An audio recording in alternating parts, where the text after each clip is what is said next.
many of us are in the room tonight? There's about 4 or 5 people virtual.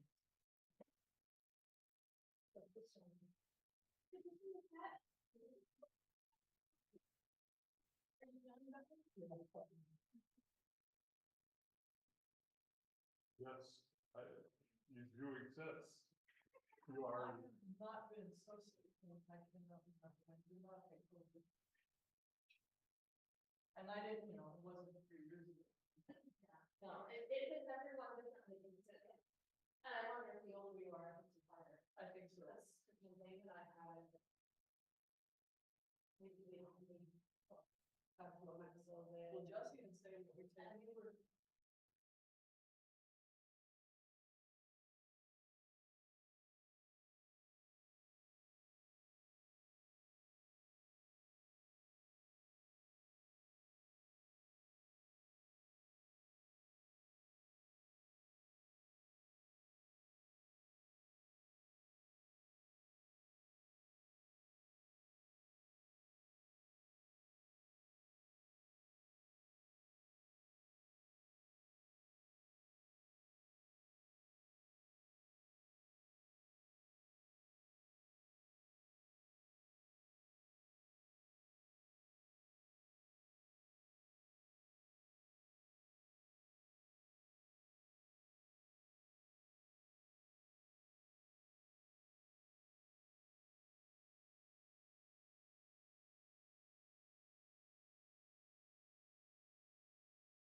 It's May 6th, 2024, and this is a regular meeting of the Town Council.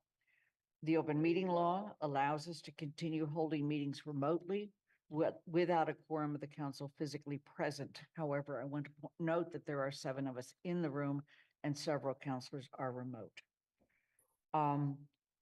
The meeting is accessible in real time by Zoom, by phone, and as a live broadcast on Amherst Media, Channel 9, and in their live stream. Given that we have a quorum of the council present, I'm calling the May 6th regular town council meeting to order at 6:31.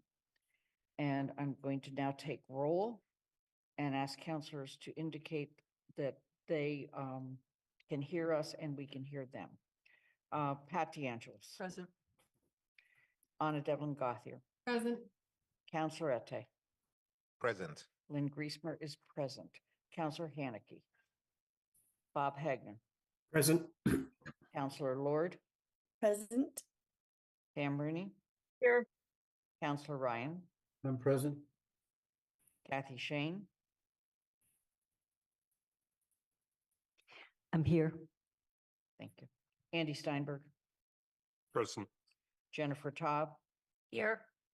Counselor Walker. I have not seen her yet. Okay.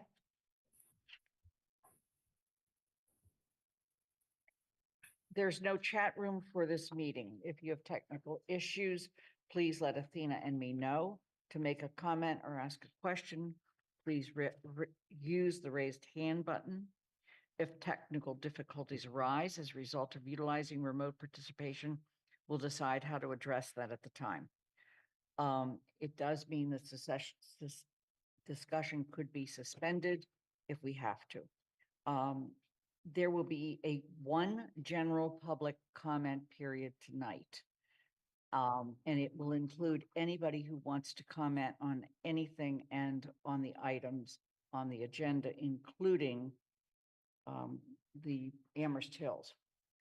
The order of the agenda is the same as posted. However, I want to call to attention the fact that we do not have all of the materials in a motion for Amherst Hills, so we are going ahead with that agenda item tonight in terms of a presentation and any questions, but we will not be taking the vote until next on the 20th.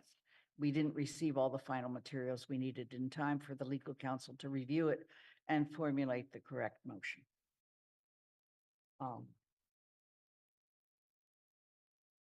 Let me just mention a couple upcoming meetings. First of all, we will meet again as a council on May 20th. And then on May 21st, we will have a public hearing on the FY25 budget. The public hearing will be totally virtual. And in addition to that, we have several other committee meetings that are happening throughout the month. But I want to call particular attention to the fact that the Finance Committee will begin reviewing the budget. And in doing so, they meet on Tuesdays at 2:00 and on Fridays at 10 during the entire month of May. The Town Services and Outreach Committee is having a special listening session regarding Heatherstone Road, and that is on Monday, a week from now, May 13th at 6:30. I also want to mention a couple community events. Jewish American Heritage Proclamation reading will be tomorrow at 4:30. If the weather's nice, it'll be in Sweetser Park. If it's not, we'll be in this room. Amherst College store ribbon cutting is on Tuesday, May 14th at 9 a.m. in the morning. The Asian American and Pacific Islander Heritage Month event is on Sunday, May 19th at 11 on the town common, or in the event of rain at the Amherst Regional Middle School. And the District 1 meeting will be on Sunday, May 19th at 3:30 at the North Amherst Library Community Room. We just we just did the ribbon cutting on that building addition this past week.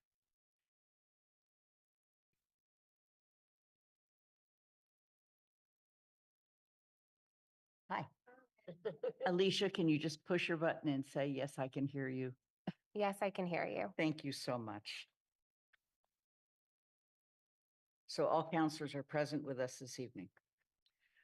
So we're going to move on to general public comment. Anyone wishing to speak who is in the town room, if you have not done so up until now, please do sign up with Athena O'Keefe. She is over here. If you are on Zoom and you wish to make public comment, please raise your hand now.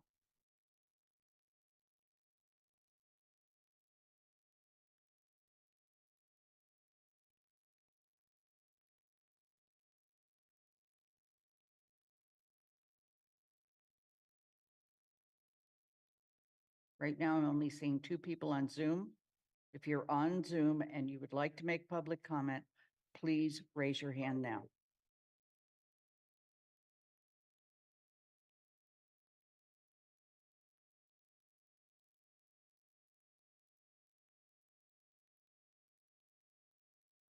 Okay,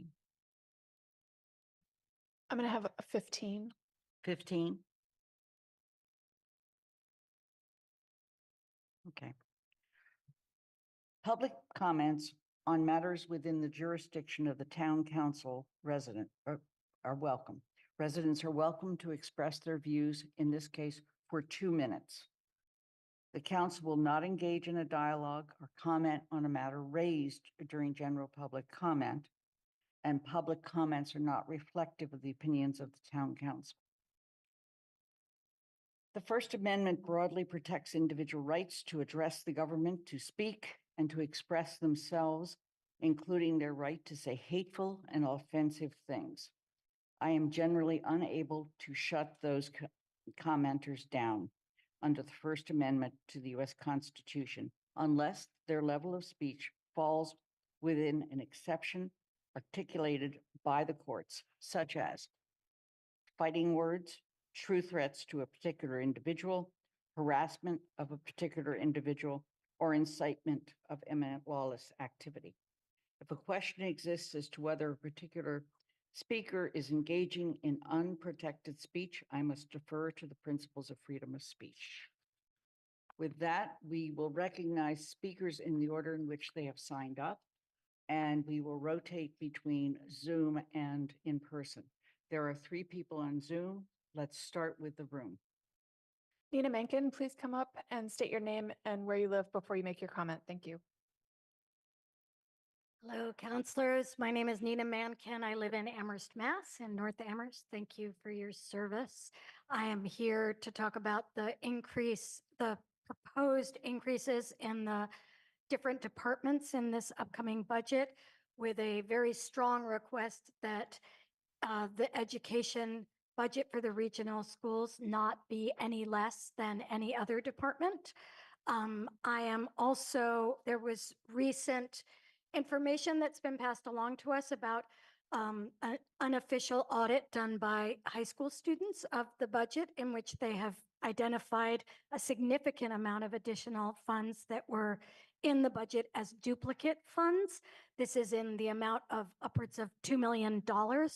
And I am asking that if these funds actually do exist, that education be prioritized in looking at our town.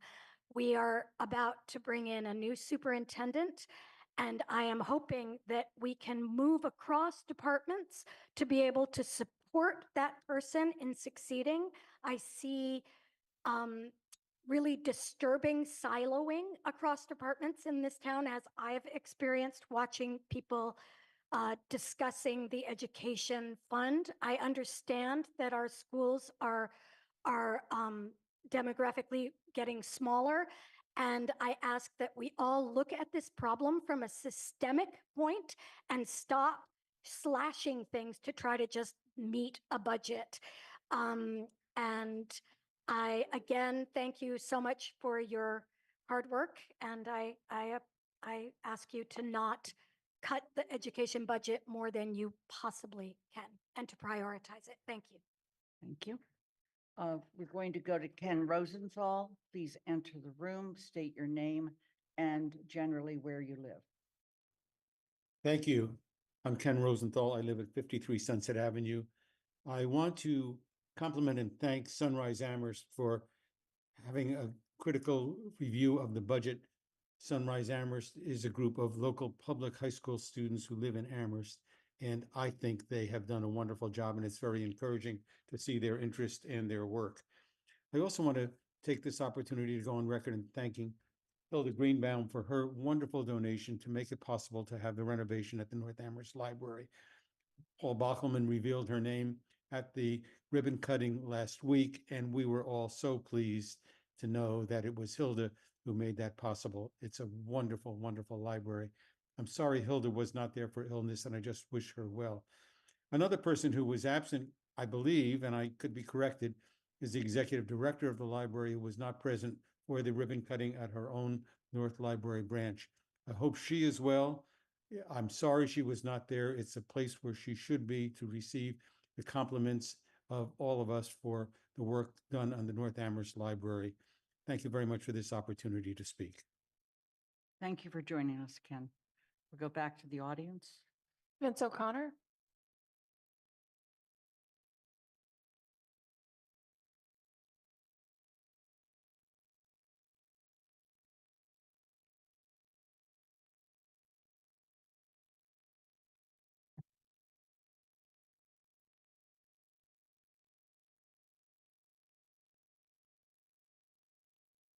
I'm Vince O'Connor. I live at 175 Summer Street, apartment 12. I'm here to speak briefly about the need to fund education. First, although the Senate budget is not, won't be out till tomorrow, if, as I understand it, the increase in per pupil aid is included, it will result in 70 to 90 additional $1,000 to the elementary schools for Chapter 70. That money comes into the town. I hope that in the spirit of supporting libraries, the council and the manager will see to it that that money is directed to rehiring paraprofessionals for all of our elementary school libraries so that the resources of those libraries will become available every day to all students. With regard to the regional budget, I urge the council to approve the 6% increase proposed and voted on by 2 of the towns, and likely by the time the council meets again, by 3 of the towns. I also would ask that in the spirit of welcoming the new superintendent, our first outside superintendent in a number of years, that the town council consider making a gift, a one-year gift of $400,000 to $500,000 to avoid any budget cuts at the regional level, staff budget cuts. So those are the 2 things that I think are most important to focus on need to wrap up. education. Thank you. Thank you. I want to warn the audience, if you continue to make noise, we will take a pause, and that will just delay people's opportunity to speak. Thank you. We'll go to Bridget Hines. Please enter the room, state your name and where you live. Hello, can you hear me? We can. Oh, perfect. Excellent. My name is Bridget Hines. I live in District 5, and I'm here tonight in my role as the representative from Amherst Regional School District. The Regional School District School Committee passed a fiscal year 25 budget with an increase of 6%. We felt strongly as a committee that any level below that would not allow us to uphold the mission and goals at the heart of the regional school district to inclusive excellence. For people distant from K through 12 education, there may be a lack of awareness, but we're in the middle of an exceptionally difficult time for students, teachers, and schools. As my Amherst School Committee colleague, Deb Leonard, who's in the schools daily, pointed out, pandemic learning loss is not a thing of the past. Large learning loss gaps remain nationwide, and in Amherst regional schools, we see gaps in algebra, geometry, and reading challenging texts, building arguments, problem solving, etc. In addition, the CDC shows national mental health crisis in teens and preteens. And at the same time, locally, we're facing record teacher shortages. We saw this recently when Chicopee School Committee voted mid-contract raises because they couldn't fill teacher and leadership jobs. And then in Amherst specifically, we all know the regional schools are facing morale that's really low in the face of several simultaneous crises and multiple levels of leadership loss. Yet the cuts here in the town manager's budget would yield a 12% decrease in the regional district's teaching staff. That includes guidance counselors, school counselors, restorative justice, support for students who are failing in math and science, and some doubling up in AP sections as well. Our Bridget, you partner need to towns are finish up. pitching in, and I would just very much like to ask this committee to ask the Amherst town manager to also pitch in as well. We Bridget, can talk more about the your time is details, up. but I really think that it's important that this committee look at it closely. Thank you. Thank you. We go back to the room. Kathleen Mitchell.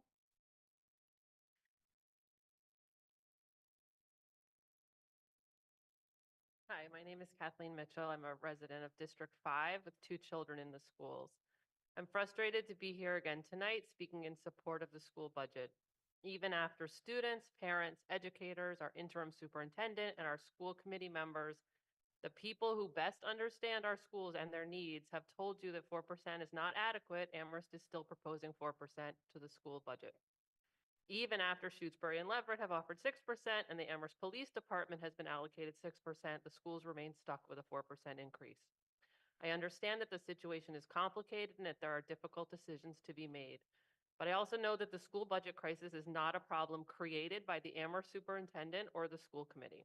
If you meet with Joe Comerford and Mindy Dahm, as I and many other parents have, they will tell you that the majority of school districts in the state are in similarly difficult situations through no fault of their own. As a community, we cannot put the onus on our schools to solve this problem alone.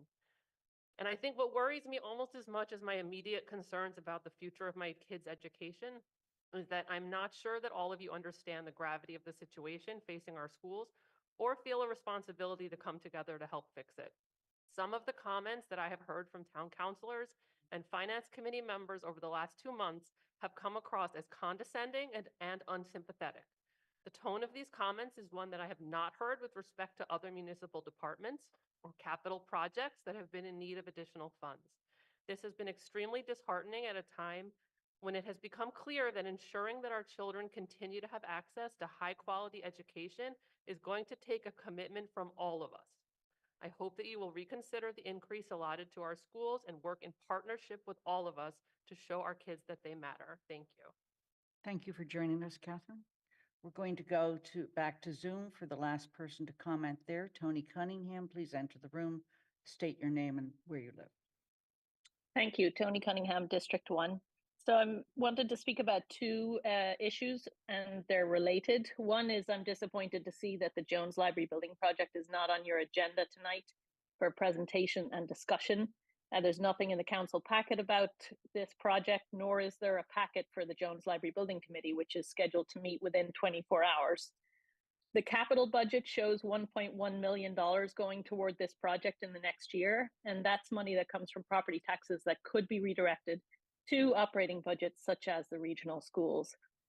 Looking at the proposed budget from the town manager, I see departments within the town getting increases beyond 4%, and yet the regional schools and the elementary schools are told to keep within 4%. There don't appear to be any cuts to municipal staffing, and yet we're hearing many, many cuts at the schools that are necessary. So I'd love this council to review this budget with a fine-tooth comb and find the money to reach the 6%. Thank you. Thank you for joining us, Tony. Back to the room. Jesse Ferris.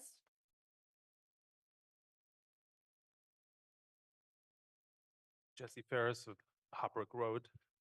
Members of the council, I'm here today to voice my support for acceptance of the roads of Amherst Hills as public ways. I hope you will do so today or on the 20th, as the case may be. And as you do the right thing for the residents of Amherst Hills, I urge you also not to delay in accepting Hopbrook Road and Kestrel Lane as public ways, and so end a 20-year saga that only you have the power to resolve. Let me also take this opportunity to correct an error that was made at the last meeting held on this issue concerning the town's responsibility for our predicament. I stated incorrectly, as it turns out at the time, that the town had somehow failed to collect $100,000 in surety bonds from the developer. The truth, as I have since found out, is somewhat more straightforward. Let me read to you from the minutes of the Town Planning Board meeting of June 18th, 2003. New business, escrow release, the meadows at Amherst Fields. Mr. Douglas Cole told the board that most of the work had been completed, requesting release of approximately $100,000, leaving approximately $30,000 to cover the remaining work. Town engineer had put together a punch list with a recommendation that $31,000 would be appropriate to cover the remaining work. Mrs. Connie Kruger of 15 Hopbrook Road commented that much of the work was a big improvement, but had concerns about a number of items that had been left unfinished. She asked Mr. Cole to come out to the site. Nevertheless, your predecessors approved Mr. Cole's request to release escrow. The motion passed 6-0. And so this evening, or on the 20th, as you relinquish the last bit of leverage you have over a corporation which I think we can all agree has shown itself to be somewhat less than cooperative over the years, I ask that you reflect on the moment 21 years ago when your predecessors knowingly relinquished the last means of enforcement over Tofino and so condemned us all to our current predicament. You all have the power to undo their error. I cannot imagine you would repeat it. We are counting you all on you to do the right thing tonight, or on the 20th, as the case may be. Thank you. Thank you for joining us. Rudy Cassidy.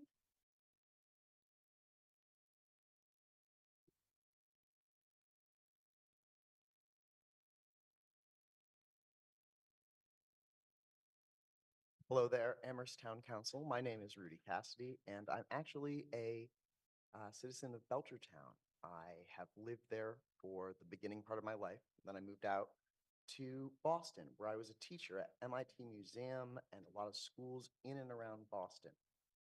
3 years ago, I came back here to Amherst. I taught at the high school. I hope to teach there again next year. But I am the face of one of those 24 cuts.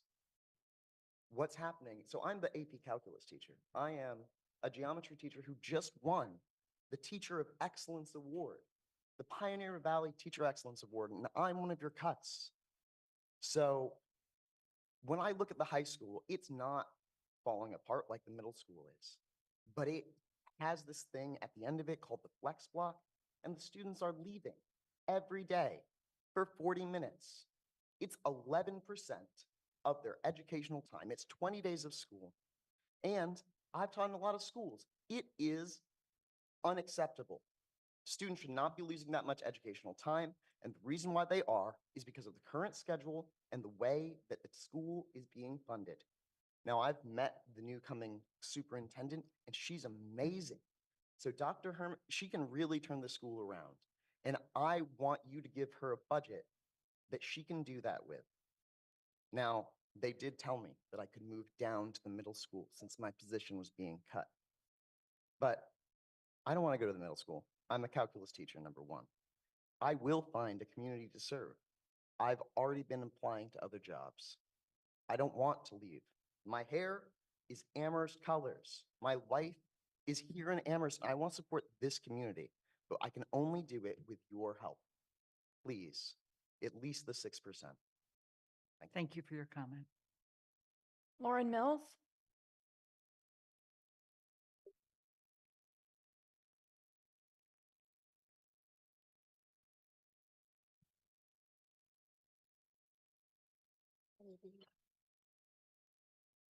I'm Lauren Mills. I live in South Amherst, 12 Longmeadow Drive. This month is Bob Marley's death month, May 11th. I say this to say that may our lives reflect a higher purpose of good and bringing people together with our words and our actions, our jobs, careers, the manners that we pass on to our children and those in our schools if we are a teacher and in our communities. Leaders of destruction have a pattern of destruction. You who sit in seats of power are incapable or unwilling to do things fairly, justly, or without prejudice. Those who have forgotten that people are people You serve the people with your votes. You serve the people with your words and with your alignments. The students who have the energy and use their bodies and their voices to bring attention to the war in Gaza, thank you. And thank you for making a difference and a space for others to join a movement of peace and solidarity with Palestine people and make the connections between all occupied people around the world. The word occupied. Have we become occupied in the town of Amherst with everything except what really matters? Teachers, children and students' futures, our health and that of the environment. Tear down this occupation and any occupation of madness, of injustice, and do it wholeheartedly, not with reluctance. We are grieving since 2020, more than ever. We are grieving, and you in the town council, for the most part, have ignored those cries. We've lost a beloved member in the Amherst community, Sister Dr. we need you to Demetra stop. Shabazz, who died looking out for and speaking up about the injustices in the town. Lauren, And let us not forget that. I have sorry. we need you What- to stop. Okay, whether we are a Lauren. high class, middle class, low income, we should all have something to contribute to lessen this thing we call injustice in the many forms it takes. As has been stated before Lauren. the Amherst School, We really need Okay. you to stop. Thank you. if you don't have Now. us, we need to have us, and we need to be there for our children and stay involved in what the town of Amherst is doing with the public funds for schools and education. Thank you, Lauren. Amrita Rudder.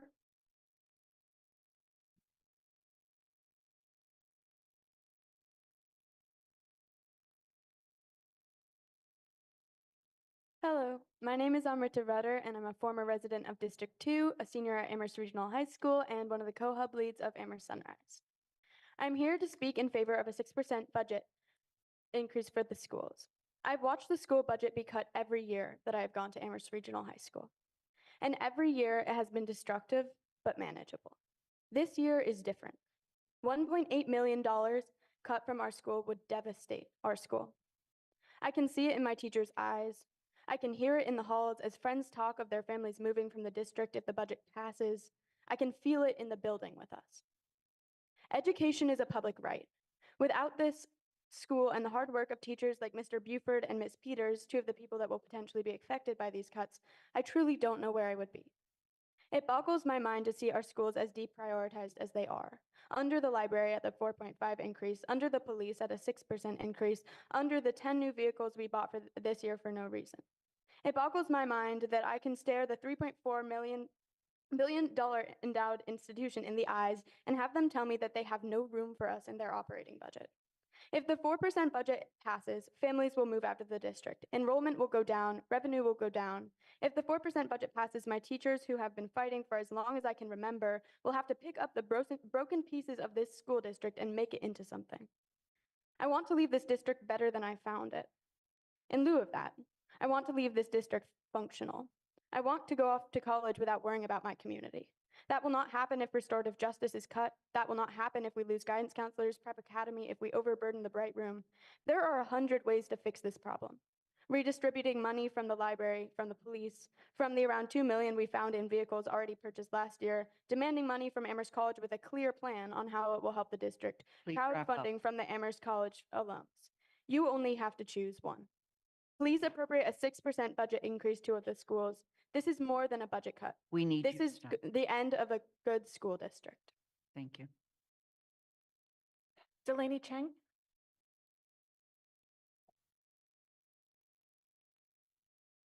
Point of order, I'm being asked to remind the audience to keep their signs out of the view of the camera so that the speakers can be seen. Thank you. Hi, I'm Delaney Cheng. I actually live in Hadley, but I attend the Amherst Regional High School. Currently, I'm in 10th grade and I'm here with Sunrise Amherst. All I really have to say is please vote in favor for the 6% budget increase for the schools. Thank you. Thank you for joining us. Julian Hines?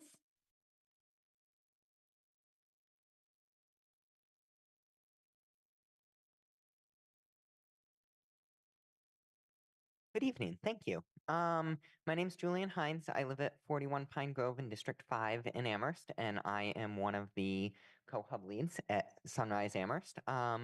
And I just am here to ask that you not only approve the 6% increase, but I'd like to make it extremely clear that we've been asked as if it's a false dichotomy to choose between a 4% increase for the schools with the proposed 24 positions being cut and instead having to either cut town services, to cut to take from ARPA or sort of grant funded revenues, and then to increase taxation beyond the 2.5%. I recognize we just had an override, so that sounds pretty daunting.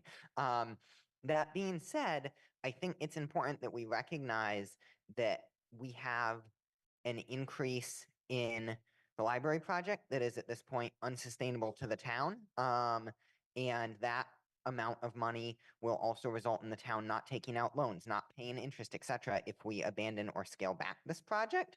And that will allow us to have money that we could reappropriate to the schools.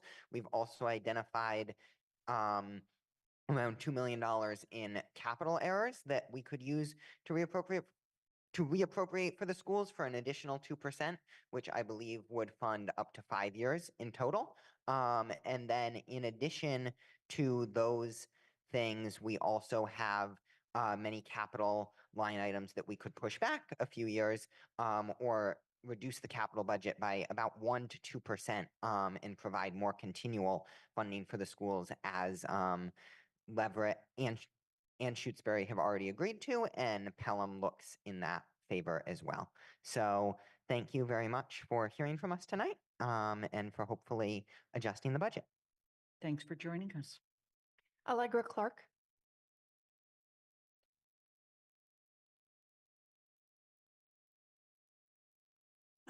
My name's Allegra Clark. I am a resident of District 2. I am also the co-chair of the Community Safety and Social Justice Committee. And though I'm not speaking on their behalf tonight, I did want to let the council know something that I heard in our meeting in April, which was concerning. And what it boils down to is that the schools are already in a staffing crisis. The superintendent called the director of DEI asking for CRES responders to act as lunch monitors because of the understaffing in the schools. This was the reason she was given for the request. So we are already in a staffing crisis in the schools. So cutting 12% of the staff is going to be disastrous. And I know there are people on this council that would rather not see CRES be functioning at all. And I think that CRES has made a great impact in areas in the community, and I'd like to see them do what they were intended to do, which is act as a public safety agency that's unarmed and an alternative to the police. In terms of the budget for the regional schools, I would love to see the 6% that Leverett and Shutesbury have already agreed to. Again, I think our students are here and they're speaking out, and they have done some really important work auditing the budget themselves. And they have found $2 million that is appropriated for something that it doesn't need to be appropriated for. That's why we need to fund our schools. Our students are smart, they are taking initiative, and they are invested in seeing that their peers have the same opportunities that they do. This budget with a 4% isn't going to give our future students that same opportunity. So please do not approve 4% for the schools. Please look at ways to find 6%, maybe those $2 million that are left over. Thank you. Next is Rachel Hall.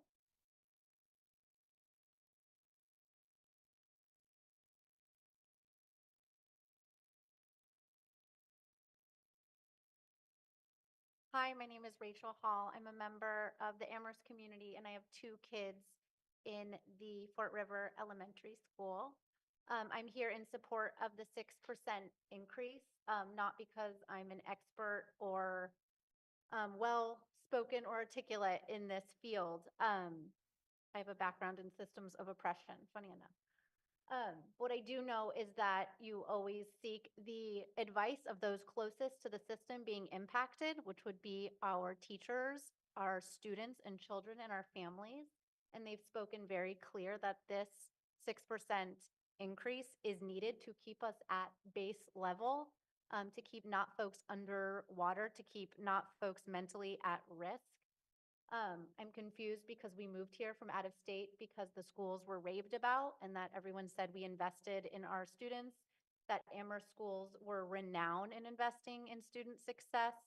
I think it's very clear what we have to do. I understand you're all in a really tricky position and you have to find money and move things around. And yet I don't think our police department needs more funding. I don't think the books on the shelves and libraries and buildings need more funding. If our kids are not safe and secure, none of that is of use to us. So I'm really hoping that you fund this budget like the other local towns have and that we can have a successful school system.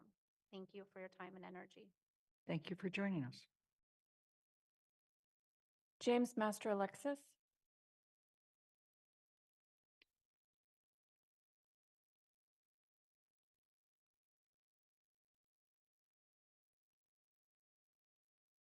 James Master Alexis, 35 Linden Ridge Road, Amherst. Good evening, honorable members of the town council. I'll be brief.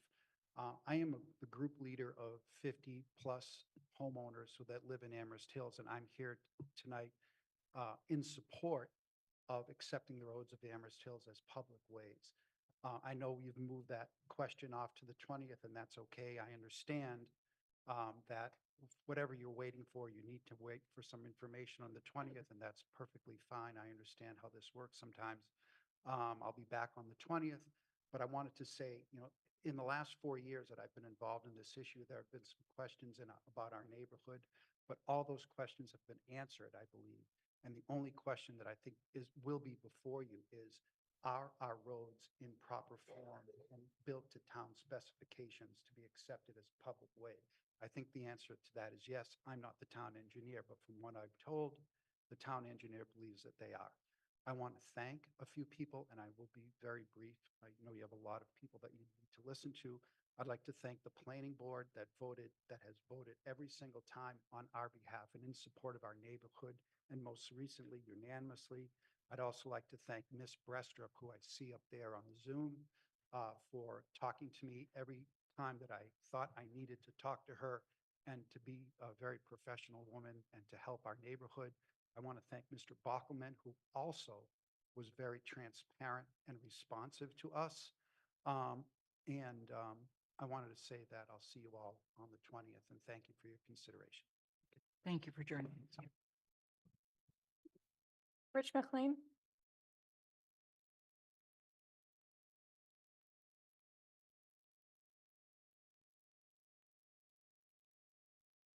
Hello, I'm Rich McLean. I live on Alpine Drive. 8 years ago, my family moved to Amherst. At the time, we did not work in Amherst, but we moved to Amherst specifically because we knew it was a community that prioritized education. I want to see Amherst continue to be that community. And so I urge that you work to find the way to make the 6% increase in the education budget. Thank you. Thank you for joining us. Margaret Sawyer.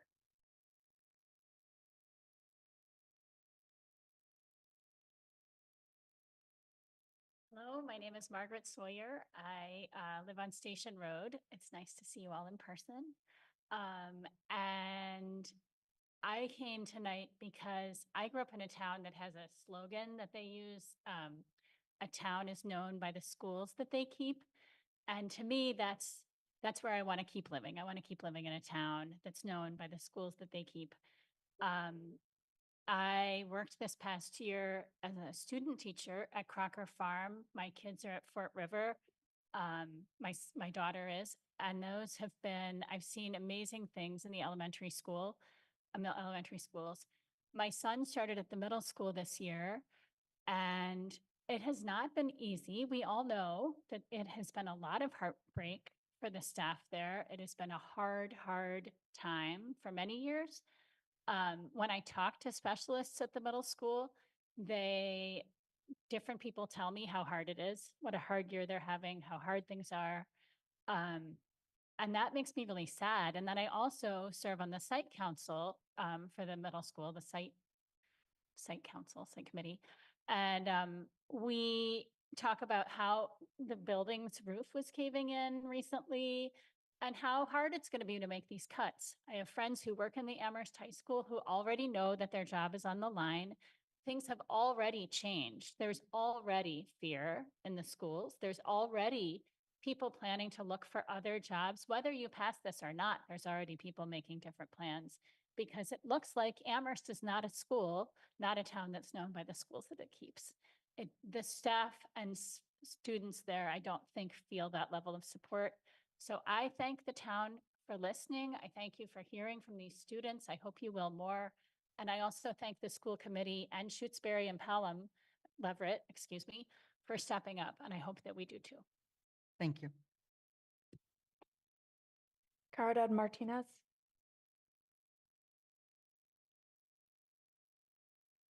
Good evening. My name is Caridad. Just going to get straight to the point. We have very little time. I'm definitely hoping that you will reconsider and that you will absolutely approve a 6% increase. The 6% increase isn't even enough, really, but at this moment, this is exactly what we need to kind of stay afloat. I'm a substitute teacher. I've also been a member of the Equity Task Force. I was the co-writer of the proposal for the Restorative Justice Program. And what I would like to say is I've never, I'll be honest, be impressed at all by the town of Amherst's commitment to schools. I understand that the commitment really is to the rich and to the wealthy in this town. It is not a commitment to the poor working class, whether they are white, black, or brown. The commitment is to maintain wealth where it's at and not a commitment to redistribute wealth to support the people who actually need it. Our students need resources. Our students need not only what they have now, they need more. This town must make a commitment, right, to increase the budget and to give these schools what they need. And the people who know what they need are the teachers, the students, and the families, right? And so I hope, when I hear these stories about, you know, and I don't want to not acknowledge people's stories about I came here because of this, but the truth is that for decades, the BIPOC community has never received what it's needed, right? The town of Amherst has failed Black, Indigenous people of color and poor working class white people for decades. I would say for hundreds of years from the moment that we colonized this place and the Indigenous people were slaughtered and moved out and pushed out. So what I would like to see is a change, not from the past. I want to see a change that mirrors the necessities of the 21st century, that we give these young people the tools and the resources to be able to fully envision a changed world. And we're not going to do it by cutting. We need you to wrap up. Yep, we're not going to do it by cutting resources. We're going to do it by changing our values and by living with the moral imperative that we must do for our young people what was not done for us. Thank you. Amy Kalman. Excuse me. Thank you.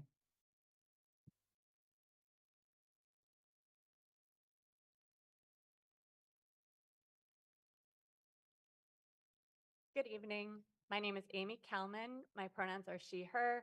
I'm speaking as a resident and also an employee of the district. I'm a parent of two students, one alum who's gone through.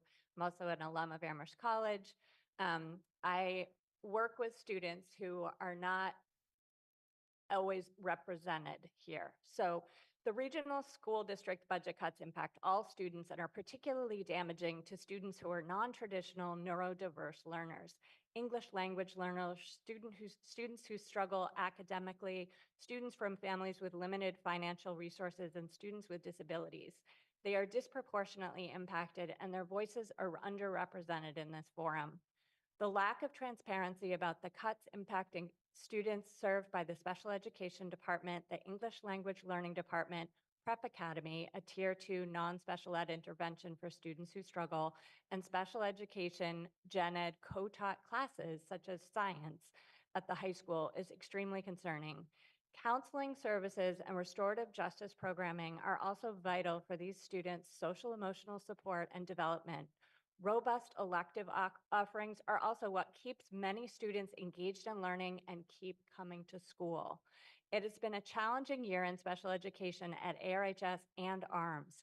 Leaves, resignations, changes in roles, disruptions in relationships between students and adults.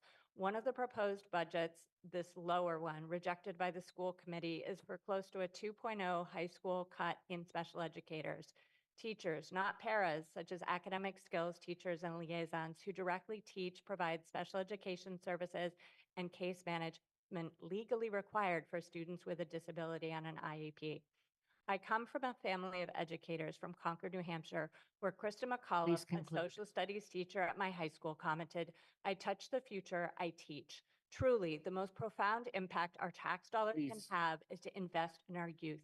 They are the future. Please fund an adequate school budget. Thank you. Thank you. That was the last name on the register. Thank you. That concludes public comment. We are going to move on to the consent agenda. Let me again mention that items are on the consent agenda, but that does not mean they won't be discussed later on. The only thing that's on the consent agenda in this case are 2 referrals to the Finance Committee.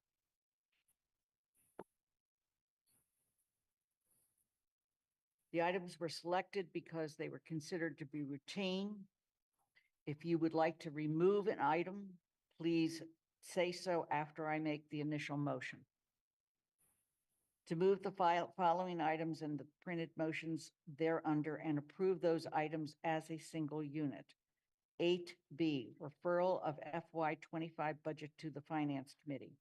8C, referral of proposed council order FY25-11, an order approving the acceptance of optional tax exemptions for FY 2025 to the Finance Committee.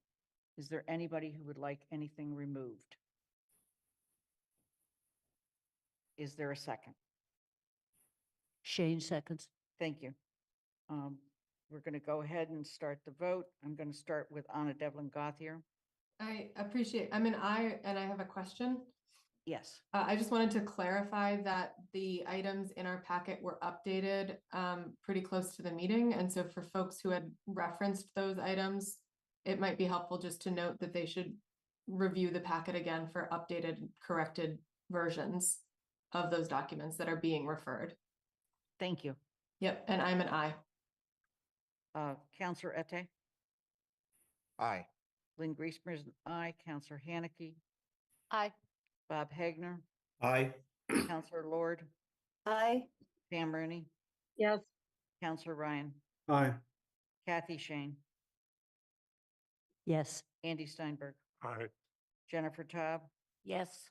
Counselor Walker? Yes. Pat DeAngelis? Aye. It's unanimous. There are no resolutions or presentations tonight. I will mention that under the town manager's report, he will give us an update on the Jones Library to the extent that we have that update. We're going to move on to action items. The first one is the acceptance of the public way for Amherst Hills. As mentioned earlier, we're actually not going to vote tonight because we don't have the approved motion based on all the documents. However, we are going to go ahead with the presentation and an opportunity for counselors to ask questions. So with that, I'm going to call on any number of people. I believe Chris Brestrup is one of them and Guilford Mooring is the other. Okay. Chris, would you like to give us a summary on the planning board report? It can be very brief. Yes, the planning board has been working on this project issue since 2013. They've worked with Tofino Associates and the residents of Amherst Hills Amherst Hills was not completed in the time that it was expected to be completed. I can go into detail about that if you'd like, but in any event, the planning board has been working on this for quite a while. At their meeting on, when was it? February 5th, they voted, excuse me, not February 5th. At their meeting on February 21st, they voted to recommend to town council that the town accept the roads that are listed on the, I think it's on Jason's memo. Do you want me to read those roads? Jason's memo says Hawthorne Road, Concord Way, Linden Ridge Road, and a portion of, a portion of Linden Ridge Road. So if you'd like me to go into more detail, I can. Okay. This has come before the council before, so it's not, although it actually had, there are some new members here that were not at that council meeting when this was referred to the planning board. Guilford, do you have things you would like to comment on at this time? Just like to say that this road has been through several iterations of review. As people in Amherst know, a road, when you repair it or when you pave it, it does not stay perfect forever. Over the course of this project and accepting these roads, there has been deterioration in these roads, and the developer has repaired it, and it meets all of our concerns at this point. So we are ready to accept it, and we believe it meets the standards of the town's system. Okay. I'd like to just step back and recognize that there are 4 counselors on the council that were not on the council that referred this to the planning board. This is a public way. And this is a petition to accept this as a public way. At this point, it's a private way. And when we accept it as a public way, that means we take over the maintenance of it. It means we take over plowing it.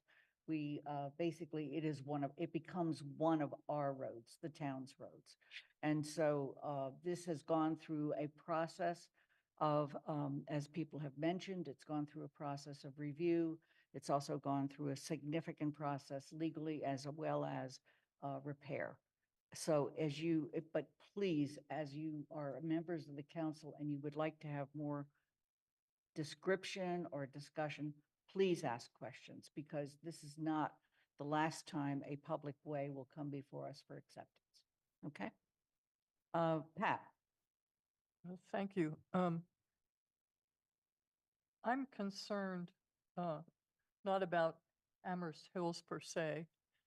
It does seem that Torfino has done the repair work that has been required, but I am very concerned about information and questions and requests we had back in February.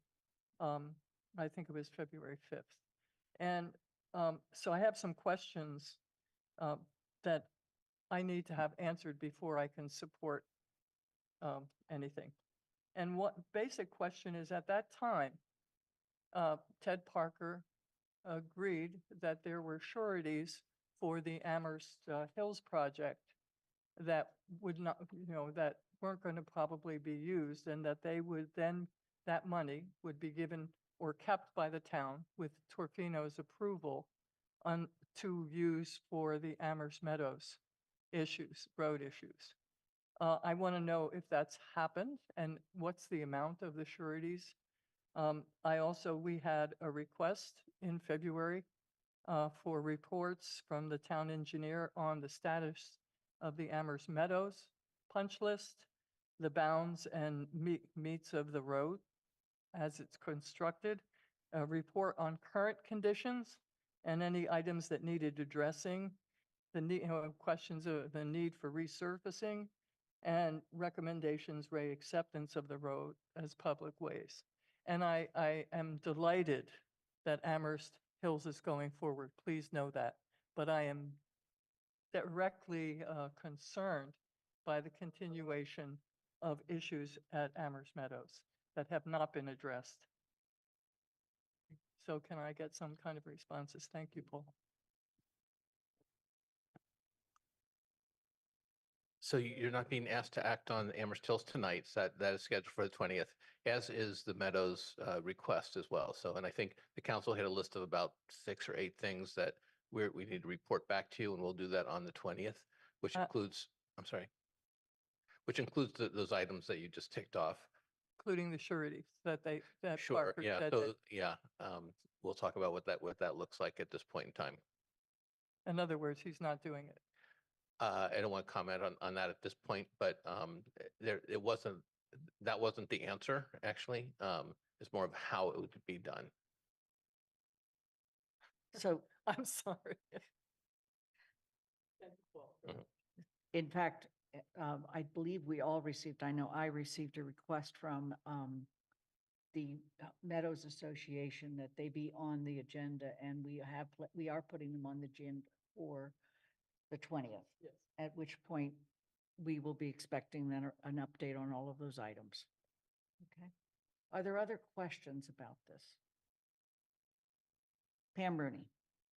Thank you. I would ask if we're being given packets of information that we also get the drawings. There were no drawings in this, in the packet for tonight, and I would hope to see those for the 20th. Thank you. We can go back and get the drawings from previous memos and make sure those memos are in the packet for the 20th. Okay? Are there any other questions? Okay. Seeing none, we're going to end the conversation on this and move on to our next agenda item. And we will see the people for Amherst Hills and also the Lynn? Meadows on the 20th. I'm sorry, Kathy, Yeah, you have your, Len, I'm just asking, so we'd be voting on this on the 20th? we will. Okay, thank you. The vote, one of the reasons the vote got held up is there's a lot of pieces of paperwork, and the vote has to be done precisely and reviewed by legal in order to make it acceptable, and all of that did not happen in time. But we didn't want to postpone the presentation again. Thank you. And just, we don't have to go through a whole presentation, but we have to have all the documents. Great. We'll have all the documents, and we will pull things from previous agendas so that all the documents, including a schematic, are there. Okay, thank you. Thank you. Yeah. Chris, you had your hand up? Yeah, I just wanted to note that I think the February 5th meeting of the town council, the packet for that meeting would contain a lot more documents. So I'll go back and look at that, and maybe the councilors would like to look at that too. Well, and we'll pull that into the packet for the 20th. Yep. Okay, thank you, Chris. Are there any other questions or requests with regard to this issue and the meeting on the 20th? Okay. Then we're going to go on to the main event for the evening. I hate to say that for anybody else that's interested, but we do have a budget. It's been presented by the town manager as required on May 1st. It was sent to us with links, and we are going to have a presentation on that budget during the consent agenda. We have already also done what we're supposed to do, which is refer this budget to the finance committee, which now begins putting in a lot of work.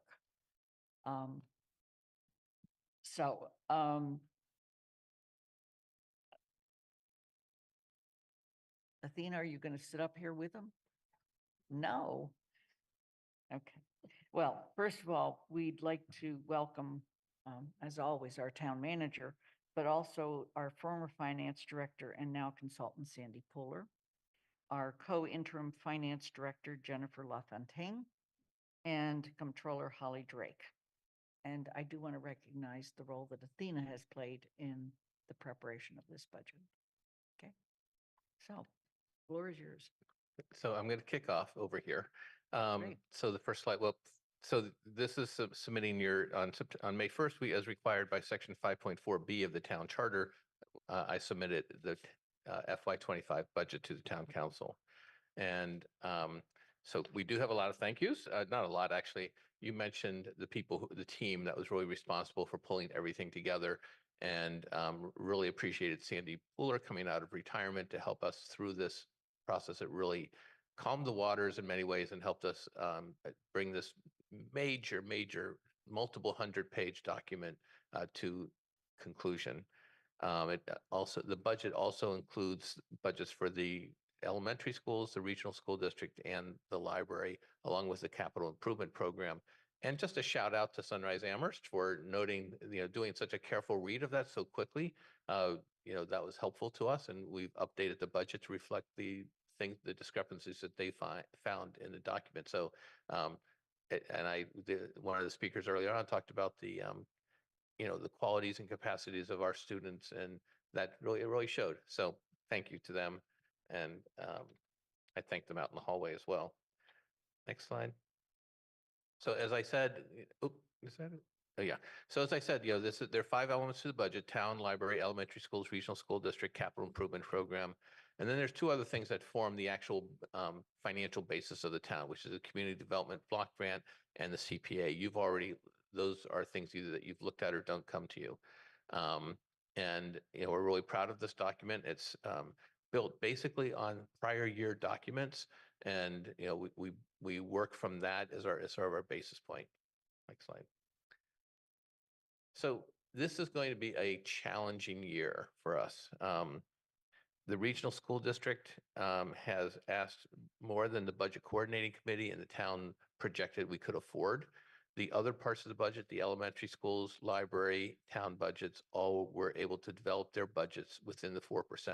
When we look at that number, we say you have 4% elementary schools or town, figure out how to bring your budget to the council within that 4%. Within that 4%, you will see different places that are higher than normal, higher than the 4%, some are lower than 4%. But it really is the overall budget that I'm responsible for delivering to you that's 4%. We have, in order for us to maintain this budget, it's going to require a sustained, and to talk about the regional school district, just to talk about, because that's really the issue before you, it seems like. It's going to require really a serious, sustained conversation with the school committee, the finance committee, members of the town council, and our other partners in the region, the other towns. My job in presenting the budget is to maintain the town's finances and maintain our strong financial position as a town. And that means that we have a balanced budget that's funded by recurring revenue, and that we can go to our bonding agents, which we're going to do Wednesday, I think it is, and ask them to look at our bond rating. And having a balanced budget with recurring sources of revenue is an important piece of that. And why do we say 4%? We initially said 3%, if you recall, back at the financial indicators back in December. That was based on our revenue projections. All of our budgets begin with our revenues, what is coming into the town. And from that, we say, here's what we can afford to buy in terms of services. Additional information came in January after Sandy got on, and he got deeper into the numbers, and we found there's enough savings in one area. That's a one-time savings, actually, that allowed us to go to 4%. And we presented that to the budget coordinating group in February, and everyone seemed to be pretty pleased with that. Next slide. So the key points, this is, I want to make sure that you understand that my job in our town has to have a balanced budget by law. So we have to be able to approve a budget. The council has to approve a budget that is balanced. It includes 10.5% for capital. It doesn't include an override. We're going to touch on some of these things later on, but it does fund our outstanding liabilities. Liabilities are the debt that we've already taken on, and the payments we have to make.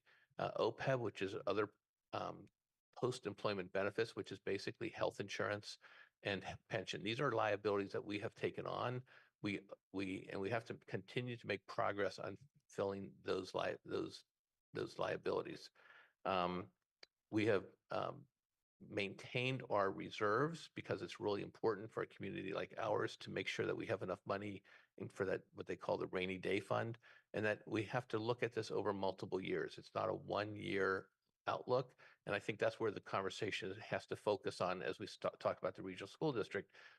This year's one thing. What about year 2, year 3, year 4, as we go forward? I'm going to turn over to Sandy now. Thank you. Uh, Good evening, council members and those of you listening at home. I'm going to just walk through numbers, which is one of my favorite things to do in the world. So I hope you join me on this trip. The budget summary, as the town manager outlined, there are four major groups to the budget: the town budget, the schools budgets, which are the elementary schools, the regional schools, and the libraries. And going back many years, there's been a pattern in Amherst where each of these goes up at the same pattern. Originally, it was going up at 3% back in the fall, and then we were able to find some savings and better numbers on state aid. So we did that to 4%. And I just want to reiterate that on the municipal side, that means the combination of all elements of the municipal budget. Within that budget, some departments are going up more than 4%, some are going up less than 4%, some are even going down. All those things can depend on any number of things, including whether people have retired or have got steps or other things that are just sort of intrinsic to the peculiarities of that department in any one year. What I can tell you is that we have not added positions in this budget, with one exception, which I'll talk about in a minute. So when you see changes in a particular department's budget going up more than 4%, it's not because we're adding more people there or other things. It's because it just the happenstance of that budget in this particular year and the staffing. It's the people who drive this budget, and paying for them is what drives the increases from year to year. That makes up $96 million of the budget. There's still about another 20 some odd from other sources, including what we spend on capital, what we spend to pay for retirement and OPEB, as the manager mentioned, and the assessments that we get from the state. It is in these last two areas that we saw significant savings from what we originally projected. Retirement, we think, usually goes up 6% a year. In this year, it went up barely 1%. So the money that would have gone to pay that retirement assessment for Hampshire County could instead go and fund that 4% up above. Similarly, on assessments, the state gives us money and the state takes money away. And this year, they're taking away less money than they had in the past. And that's mostly because our PVTA assessment went down and our assessment for charter school tuition went down. So because of all that, if you put that all together in the shaker and jiggle it up, it means we have a 3.6% increase in our overall spending this year, which is very typical of what Amherst budget increases are from year to year. On a typical year, Amherst overall goes up between about 3 and 3.5, maybe 3.6%. Really not much more than that, and really not much less than that. It's a consistent thing year in and year out. I will say, as I go along here, if there are questions that you have, I'd be more than happy to answer them, but otherwise, I'm just going to keep talking. All right, so we're going to about to spend $97 million out of our general fund. That includes 4% for each of those four major areas. As the town manager noted, the regional school committee voted a budget of a 6% increase instead of 4%. That would cost an additional $355,440. That's just the amount of money we're talking about, the difference between a 4% and a 6% budget. We continue to spend 10.5% of the tax of our overall budget on capital, particularly of the tax levy. Amherst has always been very good at spending money on capital, and there are some towns that don't do a good job on spending money on capital, and then they fall apart, and then they end up spending a lot more money to try to fix things down the road.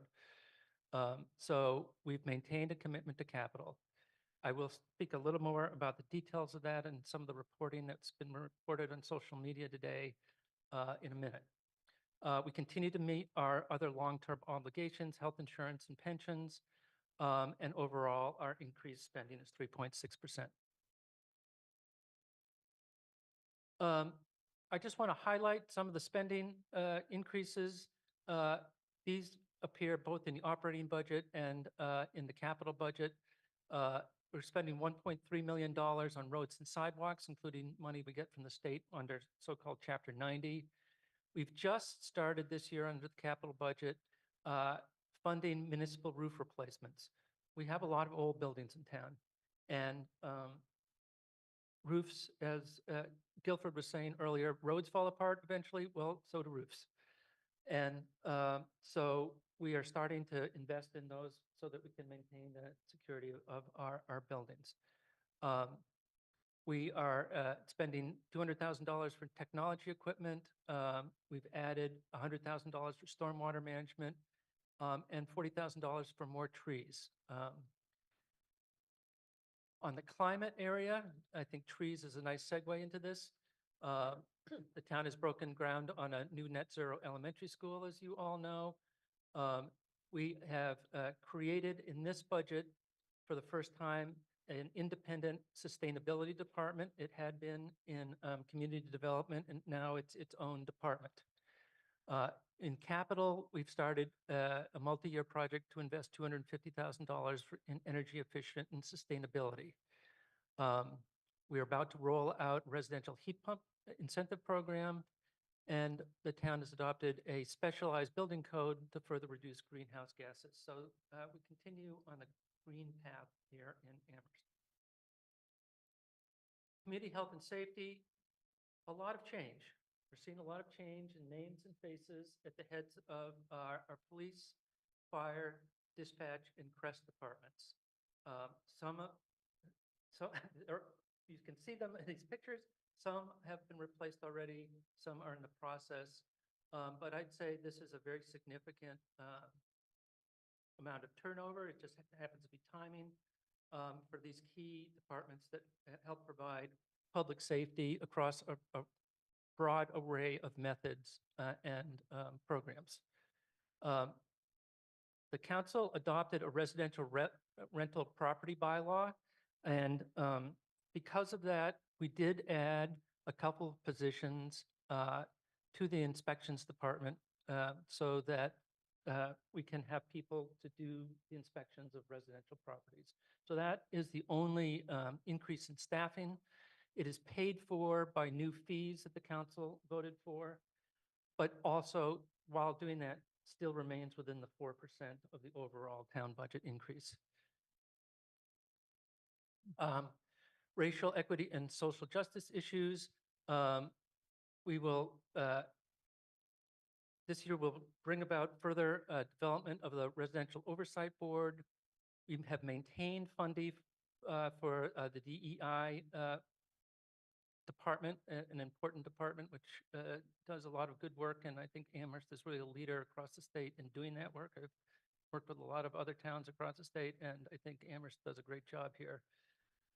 We've continued, we've put a little bit more money into childcare reimbursement programs for elected officials, which would allow a broad range of people to run for office and be able to access these meetings without having financial impacts. And we would continue with community visioning sessions on racial equity and justice issues for the entire Amherst community. Again, continuing a multi-year commitment to these. Affordable housing, there are a lot of particular projects. I'm not going to go through the details of each one, but you can see both the CPA is funding projects. There are street projects on Belchertown Road, Ball Lane, Northampton Road, and the town, as you know, purchased the former VFW right down the street here and is working to convert that into housing. Enterprise funds are sort of boring this year. There's not a lot going on in them. They are continuing to provide the services that you expect. The biggest are water and sewer, and we've built monies in there to continue capital upgrades and maintain those in good shape. But otherwise, they are pretty much just continuation of things you've seen in previous years. Capital. So I'd like to spend a couple of minutes talking about capital, and the first thing I would like to do is offer an apology, because I made a mistake in putting out the capital budget, not in the numbers, but in the words. The numbers which were reviewed by the JCPC are all correct. They reflect the numbers that I've shown so far. They reflect the numbers that are on here, and they reflect the numbers that I'm about to show you. After JCPC did its excellent work on the capital project, it turned the document over to me to then add a bunch of written descriptions of each of the individual projects. And I started on that, but I didn't finish it. And then I turned it over without thinking to be published. So all the vehicles in the capital project that were published on the town's website are from last year. None of the vehicles that were approved for this year made it into that document. So then some people looked at that and correctly said, hey, wait a minute, we're spending the same money twice, except it was just a mistake. And it was my mistake, and I apologize to the council, to my fellow workers, to the manager, and to the entire town. I just dropped the ball and didn't update those properly. They have since been updated. They are on the website now. And so, as I say, the numbers are correct, just the description of what we're buying is incorrect or was incorrect. It has now been corrected. So I just want to put one finer point on that. That means there is no $2 million of things that are just lying around because we already bought them. We're buying new things this year. We continue to invest in capital. So again, if you have questions about that, I'd be glad to answer, but that was entirely my fault. So our capital improvement program does continue to spend 10.5% of the levy on capital. It incorporates improvements to our buildings, to our roads, infrastructure, and with a strong look at sustainability and climate impact. You will see on the written description of projects, those that are in green are particularly suitable for climate sustainability, and they're green projects. I'm just going to show you the numbers here, and unfortunately, because on the screen, whenever I talk, this little box shows up and shows my words, and therefore blocks out the very bottom numbers on this screen. What it says, however, is that this year we're spending about $8.8 million total on capital with the general fund and CPA. That is a balanced capital budget between the resources that we have up above and what we're spending below, including cash capital and debt. In the next year, we have about a $500,000 deficit. The next year after that, about a $100,000 deficit. FY '28, there's a surplus of, I don't remember how much, but, and then in '29, a $50,000 surplus. So overall, we're in good shape for actually the money we're spending for FY '25 asking you to appropriate. Over the next 5 years, we'll continue to need to look at the proposals that people have put forward. We're in range of being in balance, but frankly, we're just a little bit out of balance. This is not the first year that's happened. We're not always in balance every time for the out years. I think that's okay as long as we're in balance for the current year. The list of projects that we have, there are a lot of little tiny letters up on the screen. I know you and people at home probably can't read this, but these are all the projects by department, and the ones for FY '25 are in the highlighted kind of beige column there. And it goes on for 3 pages. You can see the things that are in FY '25. Then if for some things, If there are proposals for projects in future years, they're in the white columns to the right of that. We break things down on this by showing whether we're spending cash capital or whether we're going to borrow for these projects. And then if we say we're going to borrow for them, we then do a projection of what we think those borrowing costs are out into the future so that we understand overall what the impact of spending cash or borrowing is. In some cases, in the capital plan, there are instances of other sources. State aid is one thing. The ambulance fund pays for ambulances and so forth. But mostly Amherst capital plan is one that uses cash capital and some borrowing. All right. I like this picture because it has some great looking people in there digging dirt. I think we're all very excited about the new Fort River Elementary School. So in terms of ongoing capital, we're very excited for that. We're about to sell the town's bonds for those. That will be the first tranche of money that comes in. And then as we get other reimbursements from MSBA and so forth, we'll spend that money. Here's another thing with even smaller lettering. But to me, this is the kind of thing that I think about and I hope that you think about all the time. This looks at our 5-year outlook for the town's resources. It shows on this first slide all the revenues that we are expecting for the coming year, a 3.6% increase, and then in the following years, how much total revenue we have and what the dollar impact of those is. And I would just say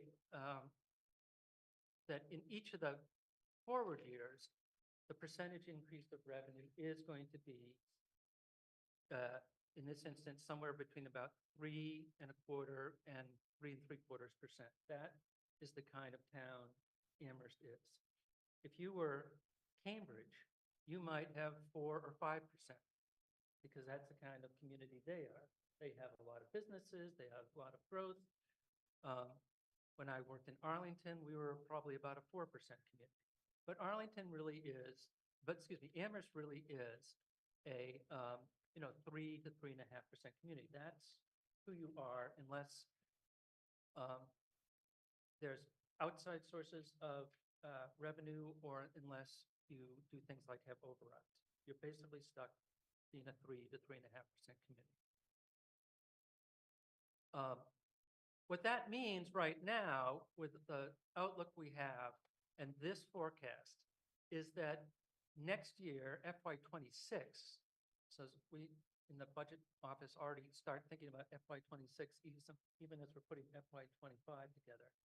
We're starting out with about a $500,000 deficit, and that goes up to about $850,000 deficit by FY29.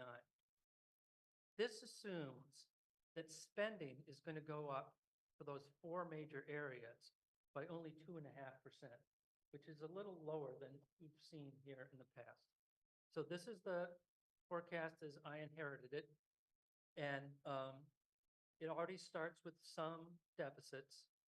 I think it is likely that those deficits will be reduced over the next few months as we continue to look at whatever state aid we're going to get, and particularly as we look at new growth in town. We tend to be very conservative in estimating what new growth is. We estimated it $650,000 a year. In the last few years, it's come in closer to $900,000 or $1 million. So there's some growth that will do a good job of wiping out some of those deficits. So that's the good news. The more difficult news is that there are other pressures on the budget in the coming years. I mentioned that this year a retirement assessment went up less than 1%. It usually goes up 6%. There are some weird reasons it went up so little this year, mostly having to do with who was on staff on September 30th of 2023 So what staff positions we had filled and what vacancies we had. And we just happened at that date to have more vacancies than we might have in other years. So the retirement board thought, oh, you don't have as many people, you know, your costs aren't going to go up. That's not likely to recur next year. So there's going to be some bounce back. Is it going to be the usual 6%, or is it going to be something like 10%? I don't know. I do know it's going to be a lot bigger than the 0 or the 0.1% that we had this year. So that's one thing to look out for.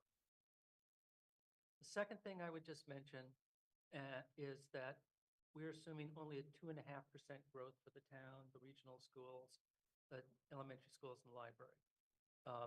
That may be what Amherst has to do, but those aren't big increases. And if you start to look at a 3% or a 4% increase for those budgets, those numbers get a lot bigger. They get into the millions. I have talked with the finance committee, with the town manager, with chair of the council, and with some of you individually about the need to have some of those conversations about what the future looks like.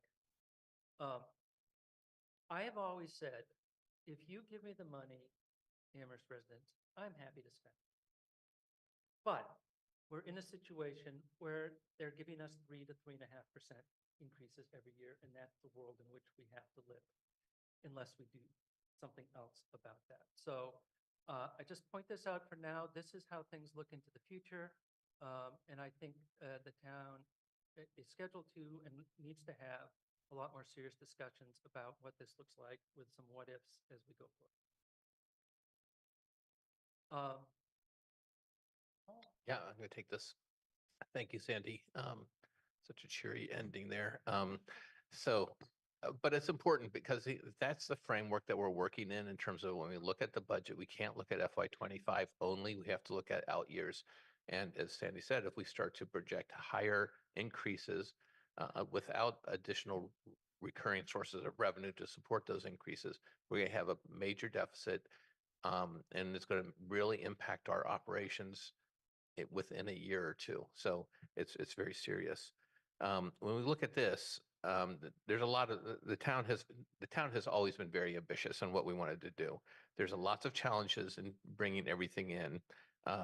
And we will address them all in one way or another, but we do need to prioritize. The biggest priority right now is about the fiscal stability or sustainability plan for the regional school district.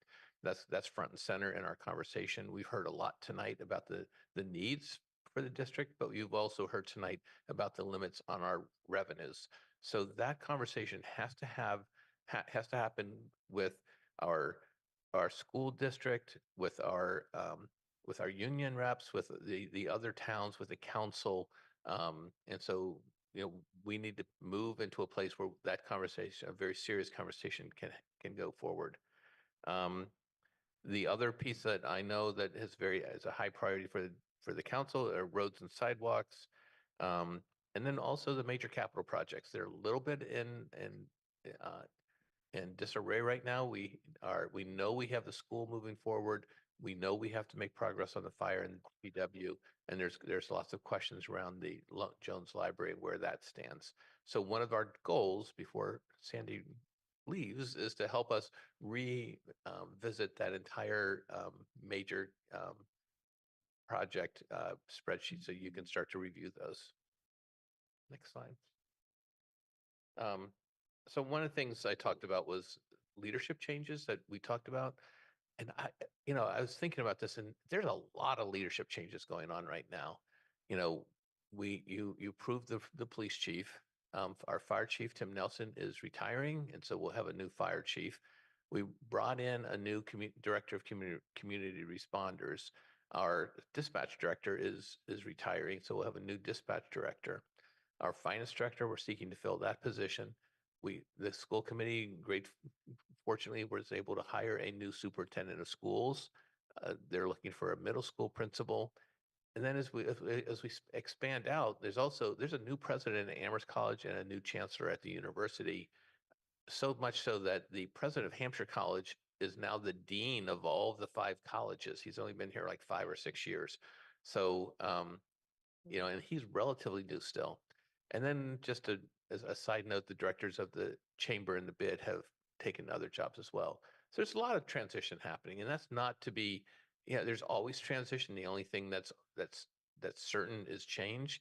But with these high level positions, superintendent, finance director, these types of positions, it's trying for an organization to maintain our ability. And I just want to again credit Holly and Jen and and Athena and Sandy for coming in to support what was a really arduous process of putting this document together for you. Um, it shows the strength of leadership we have.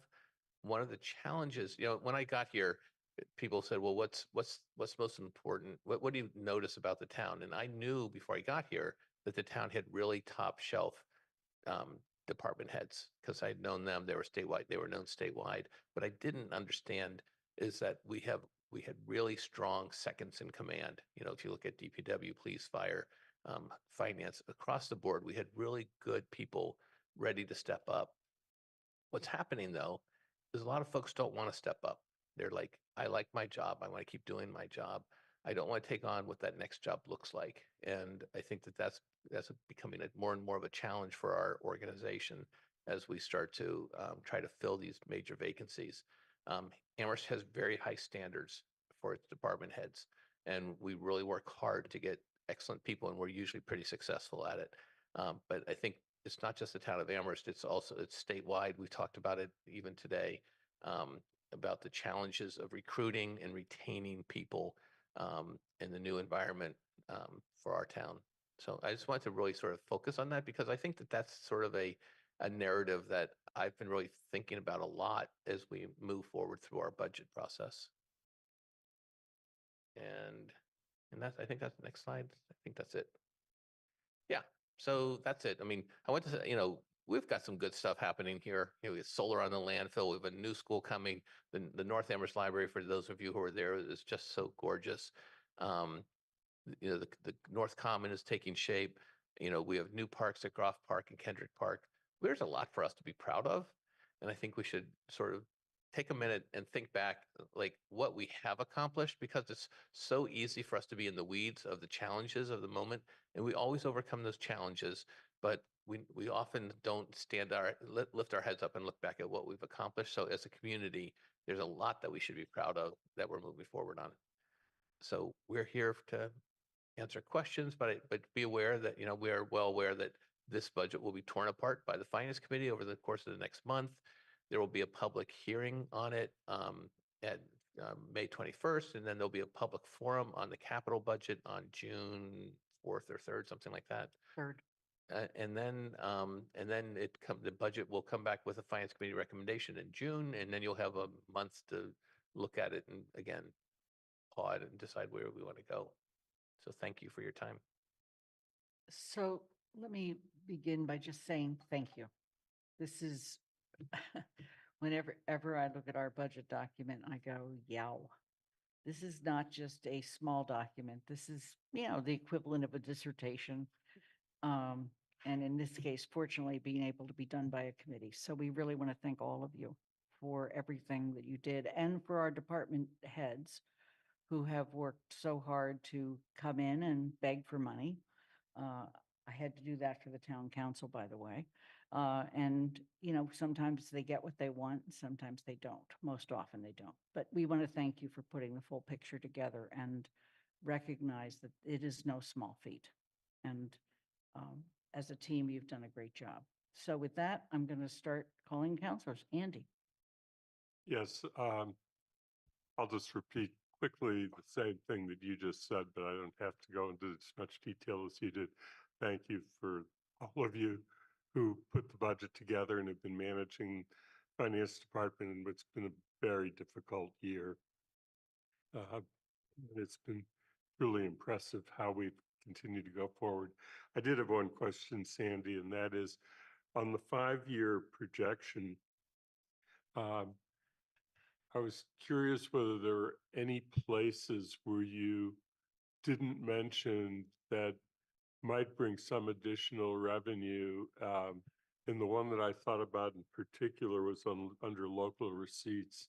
and whether you had given any consideration to what the governor has proposed in the Municipal Empowerment Act and some of the options that might be available to the town if the legislature follows through on that, and whether that would make even a small difference.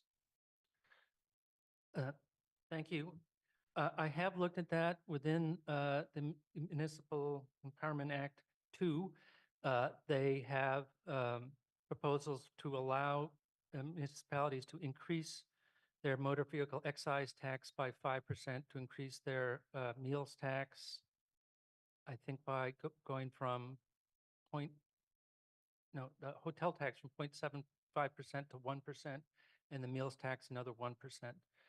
All those together, if the legislature enacts those and Amherst adopts them, would bring in about another slightly over $200,000. That's the scope of what's being discussed at the State House now. Pam Rooney. Thank you. I really appreciate that presentation. I think we understand that discussions about the Jones Library will be occurring. They've already started to be talked about. And I just want to ask that the Finance Committee, and looking at the Finance Director and Paul Bockelman, are we going to see, or are we going to be able to project if there are any changes in our capital budget or any of these numbers, whether the project goes forward or whether the project doesn't? Will we be able to reflect those changes in this coming budget? So on the Jones Library, right now where we are is we have a single bid for the project. We have to either accept or reject that bid by June 10th.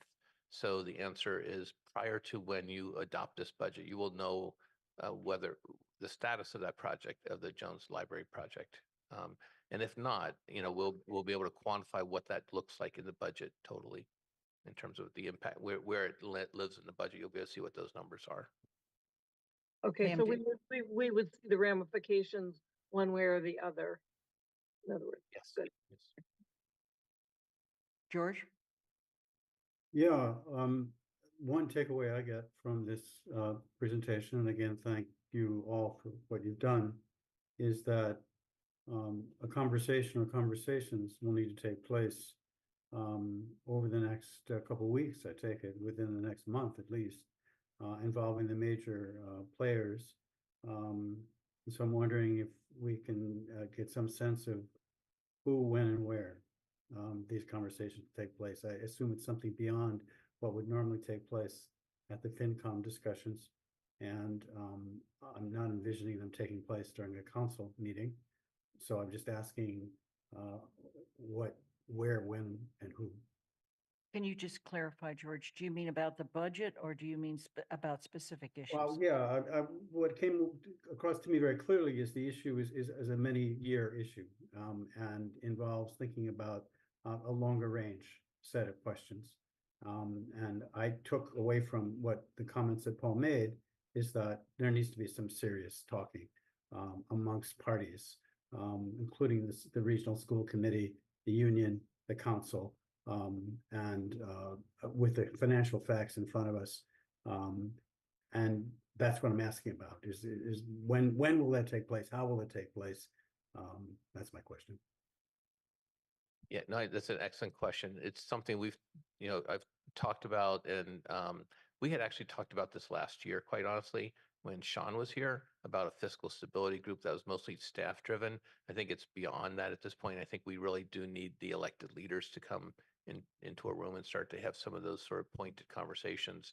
And with the other communities, I don't have a really clear concept of what that looks like exactly, but we're really focused on developing how that conversation can be had with adequate sort of support in terms of getting the numbers and things like that. So, and I'm really focused on the regional school district because they're the ones who have come in at a higher percent than the other entities.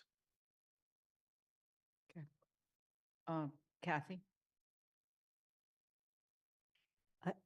I have two questions. And since I'm on the finance committee, I'll get to ask them again tomorrow, but I thought I'd ask them tonight. And I have some minor ones. On the regional school budget, I realize we don't have a formal proposal yet for the 6% that the school committee voted on. So when we are sitting together talking about the budget in the finance committee, will you be able to show us some potential ways we could get to 6%? That's my first question. I can think of a few. So just how we would do it and whether that's a one-time versus going on the base. My second is a follow-up on Pam Rooney on Jones. One of the big expenditures, if you go back to the capital budget, is the Jones building starting to come online. What is not in the estimates, and Sandy gave us a fairly good reason why, is we only looked at the 15.7 million. We didn't look at those short-term band notes because it wasn't clear when they would come on. So the news that it's even higher gap than before is troubling because that current capital budget doesn't have those interest costs in it. I mean, it has a small amount, it has 50,000 a year, but it doesn't have the big amount. So the sooner we can get Jones information, the better, because it'll reflect what do we have for roads, what might we have for other purposes. And I guess I do have one more, but I think it's going to be on the agenda separately. The regional school track will have to be rethinking, but my understanding is it might come in at a place that we could reconsider some of the money we voted before. So I don't know when that conversation is scheduled, Lynn. So it just all feeds into thinking about what's available for the operating budget next year. Thank you. Mandy Jo, go ahead. I also get to ask at Finance Committee, but a couple in preparation for tomorrow's capital improvement. I sent some in before we knew some stuff, and as always, questions come up. And the first one's about the library. Again, Kathy just talked on some of it and touched on some of it, but the FY25 capital spending has a borrowing payment for the library of about 1.2 million within that capital spending. So at some point, I think finance is going to need to know what the plan is if the project doesn't go forward, or if it goes forward with a different project that requires 16 million in borrowing or so, when that would happen, and what the FY25 modifications may or may not be for that spending in terms of just financial orders and stuff like that. And then I also have questions on the regional budget, but the process. 2 years ago, I think it was the first time a school committee had come to the council with a budget that was above what the manager proposed. And I thought we went through and received some sort of legal opinion as to what the process was if the council wanted to do that, like what we needed from the region. I haven't been able to find that legal opinion. I looked, I don't know where I put it in all my documents, but I vaguely remember a legal opinion, but maybe my memory is wrong. I'd like to know the process, like what is under the MGL statute. It says on recommendation of the school committee or recommendation of a regional school committee. What does that mean? Just them passing a budget, or do they need to come to us with a formal letter request or something before we can even consider an increase above what the manager's budget is? And just things like that. What are the processes for all of that? If we could get that in finance as we talk about and get to talking about our options, knowing all of that would be very helpful. Since we're on that issue, because both Kathy and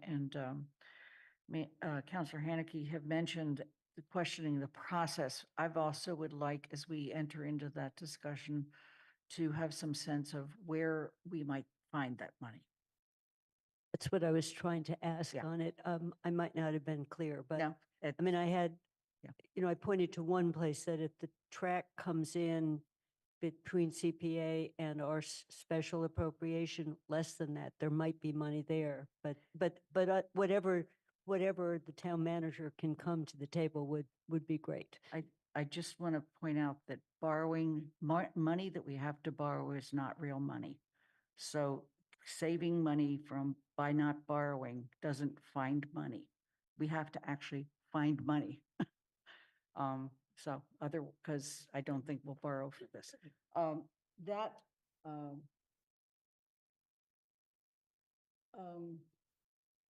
the other thing I want to also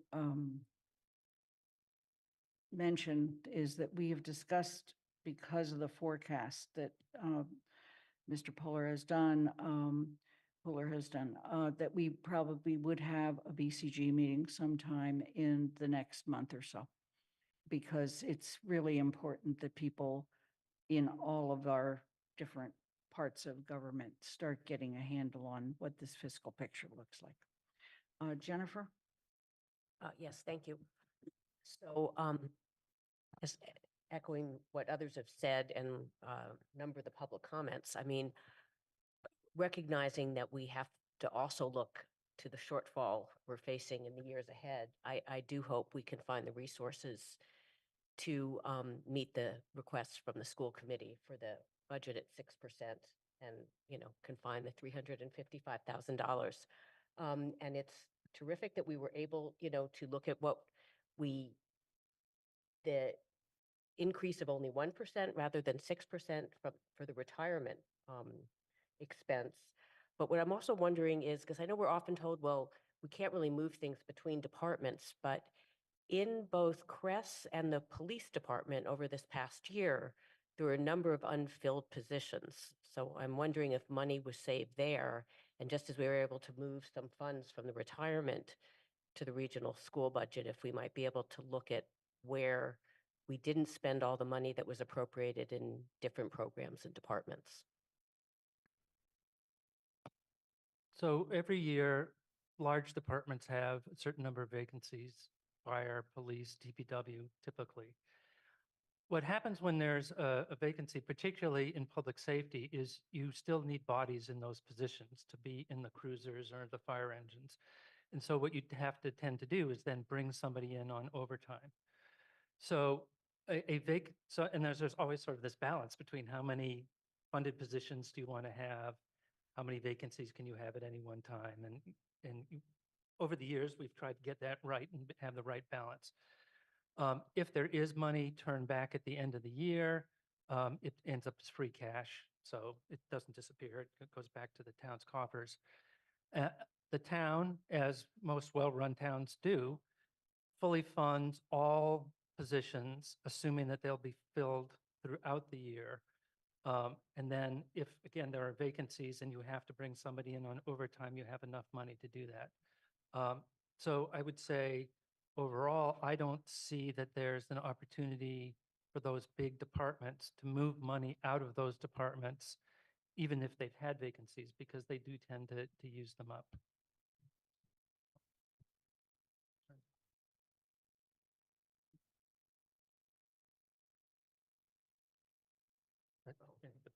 So not on, again, completely, as Sandy was saying, completely different fiscal year. So any savings that we have in this fiscal year, we would not be able to use until free cash is certified sometime in the fall. And then it would be an appropriation that could be used to fill gaps, but it's not going to help us right now with the FY25 budget until 24 is over. We know what we have left over and it's certified by the DOR before we can use that.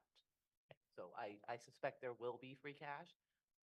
I don't have a projection on that, but it's not going to help us until sometime in fall. I hope we can look in other places. So, Right. but just to put that in context, every fall that we come back to the council and we talk about free cash and what money has come in, and then we provide you with some options for how to do that, whether you want to put more money into roads or what all the priorities that you've already listed. That's because we see it as one-time money. And I do want to note for the schools, you know, we can't just look at this as a one-time solution. If that were it would be an easy answer. they have a structural deficit because half of, a big chunk of their budget is funded by ESSER money, which goes away next year. That's one of the causes for their deficit, is that they've been funding their budget with one-time money, which when that money goes away, you suddenly have a major deficit. And so that also has to be accounted for next year, just like, so I think that as we look at it, we have to look at a multi-year strategy to say they're going to be in the whole beginning on day one, $500,000 less revenue than they had this year before they do anything. So I think how they have to do more planning about how they're going to manage that. Pat DeAngelis. Thank you. I want to clarify, in terms of the regional school budget, the difference between the 4% and the 6% is 355,000 something. And that feels to me like an amount that can be gathered. But particularly, I'm concerned right now about Amherst College. From what I understand, and my information may not be accurate, so that Amherst College made a proposal of about $10 million over 10 years, or $1 million a year, given to the town for specific projects, and I don't know exactly what they are. Why can't this shortfall, or this difference, it's not a shortfall yet, this difference be requested from Amherst College and put in a multi-year, if there is really money coming from the college every year, and education is one of the things they care about, why can't that be used annually to support this, given that ESSER funds and stuff are going away? And I will say, I'll answer this, and then Paul, the manager, will have to answer some of it too. And I will just upfront say, I don't know anything about Amherst money. I mean, so it may exist, it may not. I just have no knowledge about it. What I would say is what we have been focusing on, I think with the regional budget, are two things. One, spending ongoing money. So as you said, if there's some source out there, hallelujah. But on the other hand, it has to be a recurring source of money.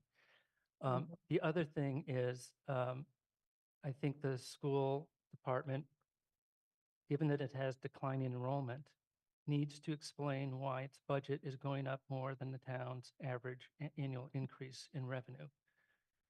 They have not answered that question that I've heard. And so I think as we think about how to fund their needs, we need to think about what their needs really can be within a town like Amherst. Paul, did you want to? Sure. So UMass does give a $200,000 donation to the schools every year, and they spend that. Amherst College, they have been giving about $85,000 a year to the district, and they allocate that. The schools get that money, and they decide how they want to spend it. So if there was additional money that the college or anybody was going to give directly to the schools, that was a recurring source of revenue, that would be something that would be good for them for us to identify and move forward on. But I also want to note that we're not in isolation. If you look around, South Hadley has their town meeting coming up. There's an article, there's a piece on New England Public Media that talked about how this is happening in many other towns. Northampton is a classic example. They're like a year ahead of us, where they used a lot of one-time money last year to plug a hole, and now it's a bigger hole. And we're all in the same sort of percentage changes, and there's a lot of moving pieces. So I'm not saying the school district has an easy answer, or we have an easy answer. If we had a lot of money, that'd be an easy answer, but we don't. But in terms, it's the contractual relationships that we have with our employees, and employees, their pay isn't keeping up with inflation, so you want to be able to compensate them appropriately. But that sort of digs into our 2.5% revenue that we get from the people every year. So it's kind of a zero-sum game, and it gets eaten up very quickly, because our insurances are going up much higher than they have in the past, both health insurance and property and liability. So those are things that we can't go without. So we have to sort of take care of those fixed costs first, our debt services and things like that before, and then we say, well, how much money do we have to actually operate our business here? What about the rainy day fund? So again, Isn't there at least 355,000 there? sure, but again, it's a principle of the thing of using one-time money that that you don't have next year. It's like spending out of your savings account in essence. I mean, that's a rough way to think about it, as opposed to having it coming in on your paycheck every year. So it's like, and at some point that goes away, and you can't. It's in the town's financial policies and the guidance not to rely on one-time money to support the ongoing budget. Thank you. Pam? Thank you. First of all, I'd like to thank the people that are on the Finance Committee who have been asking questions, because many of us don't get to hear those being asked at the finance meetings. Certainly many people in the public don't get to hear them. So ask away. I think it's good for everybody to hear them. I had a question about the creation of a separate sustainability department. What are the financial ramifications of creating a separate department? Because I know we created DEI and CRESS. What does sustainability do?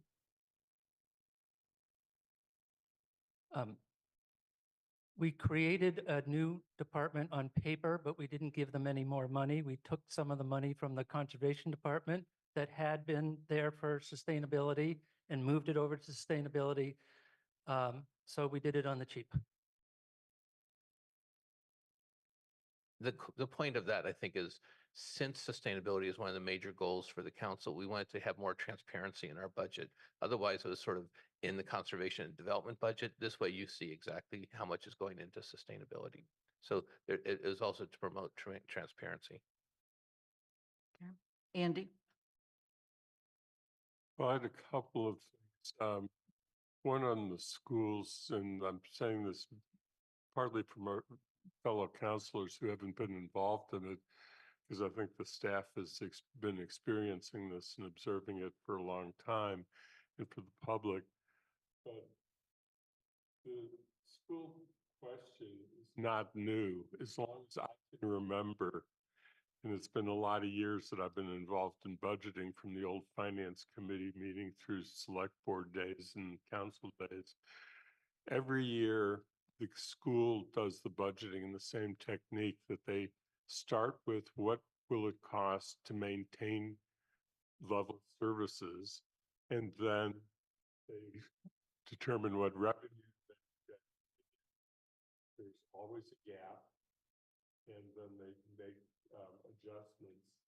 Some adjustments end up being some programs, and we see little bits of programs go each year. And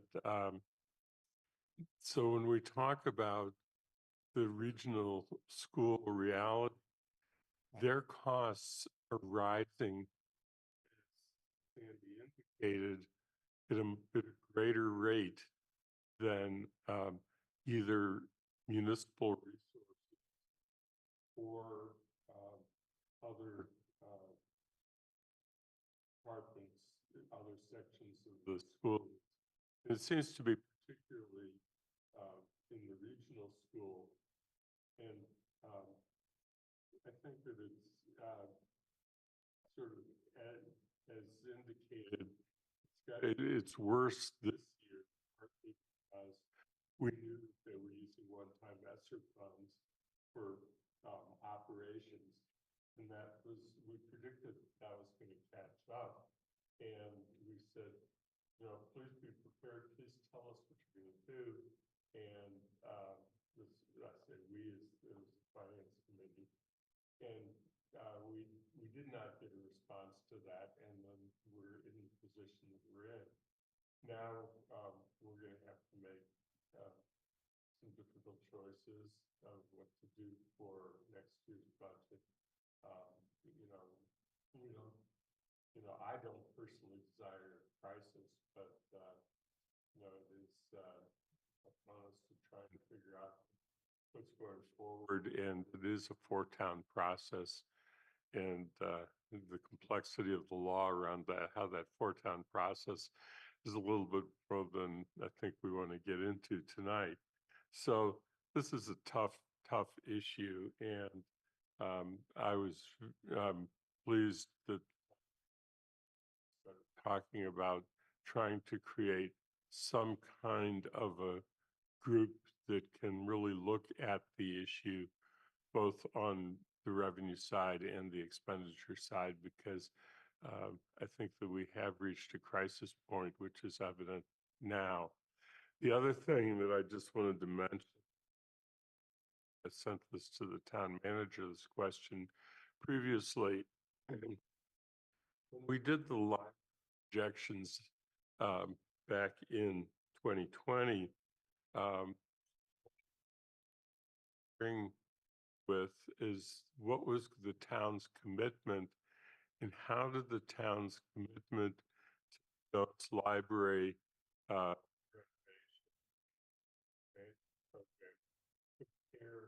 to what it would cost just to do the repairs to the current library?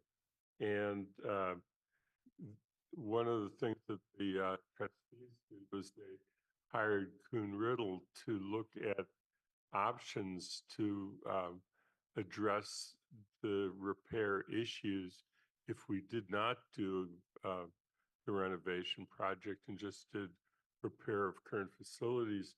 And there were two options that they came up with.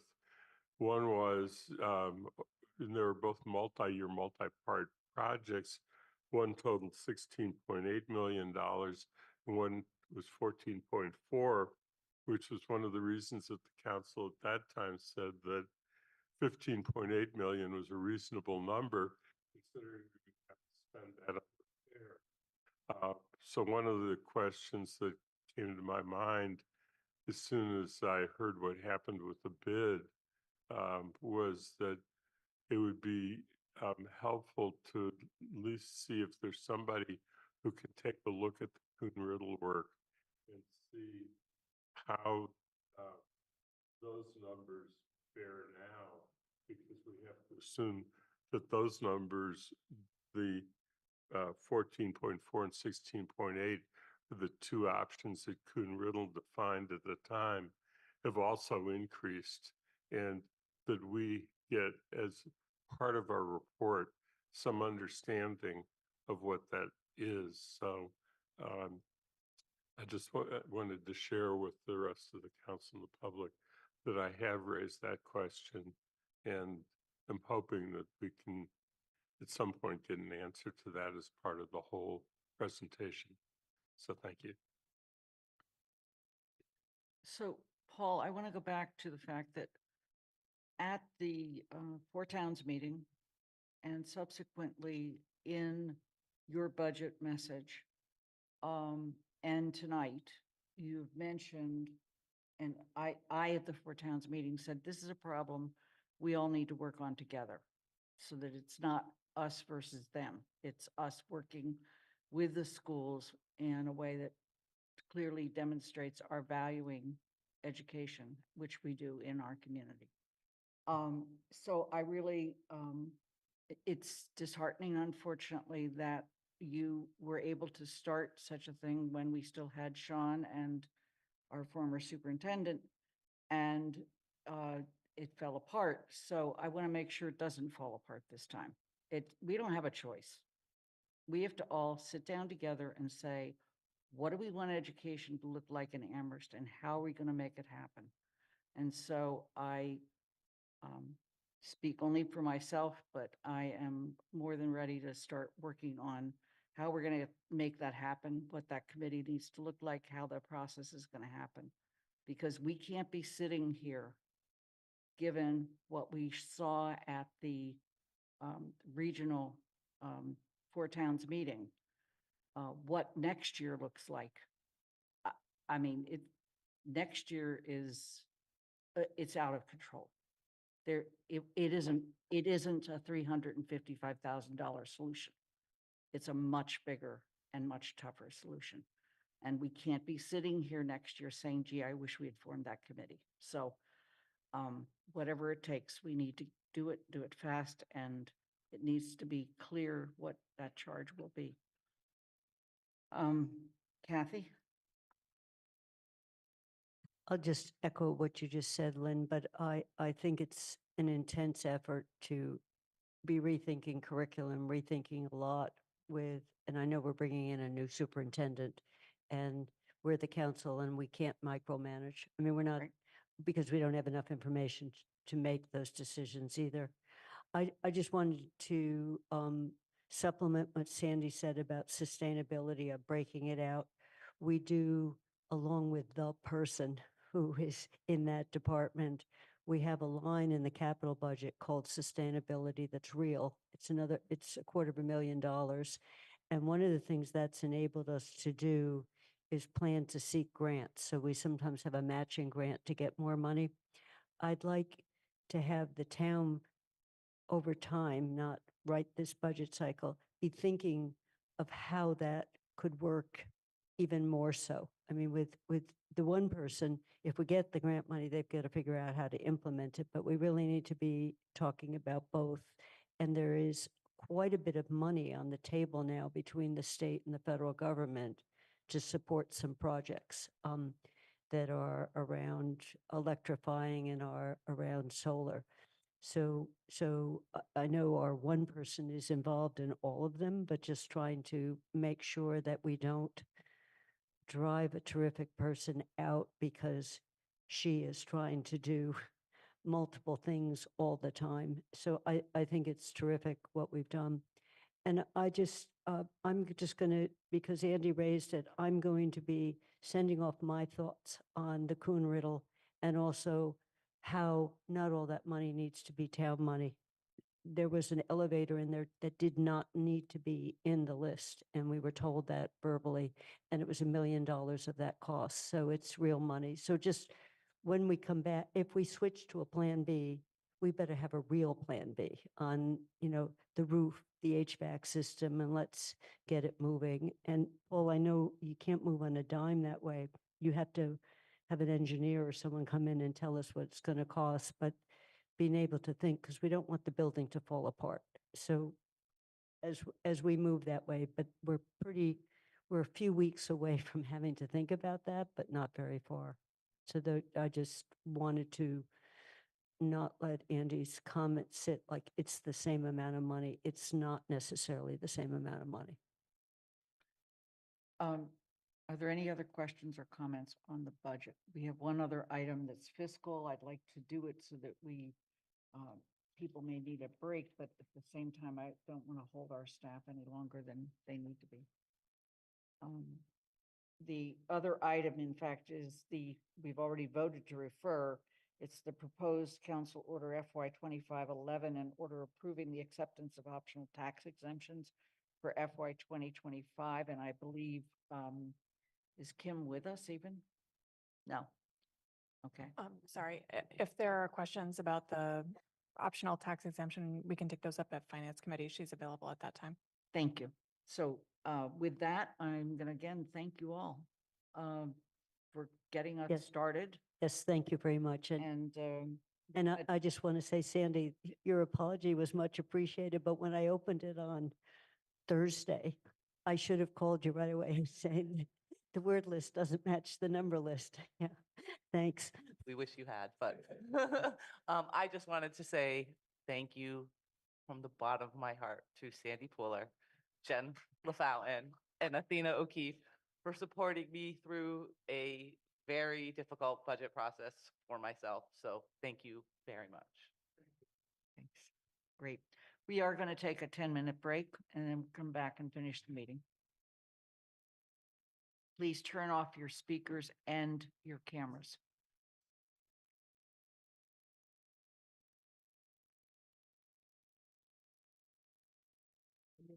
Reasonable explanation. I opened up the Amherst India like midnight last night. That article was there.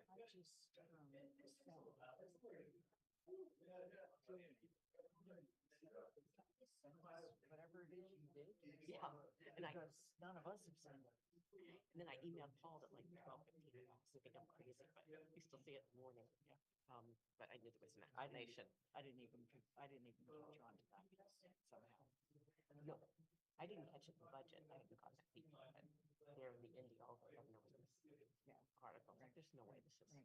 Anyway, thank you. Sandy? Thank you. Yeah, well, May the fun begin. may the fun begin.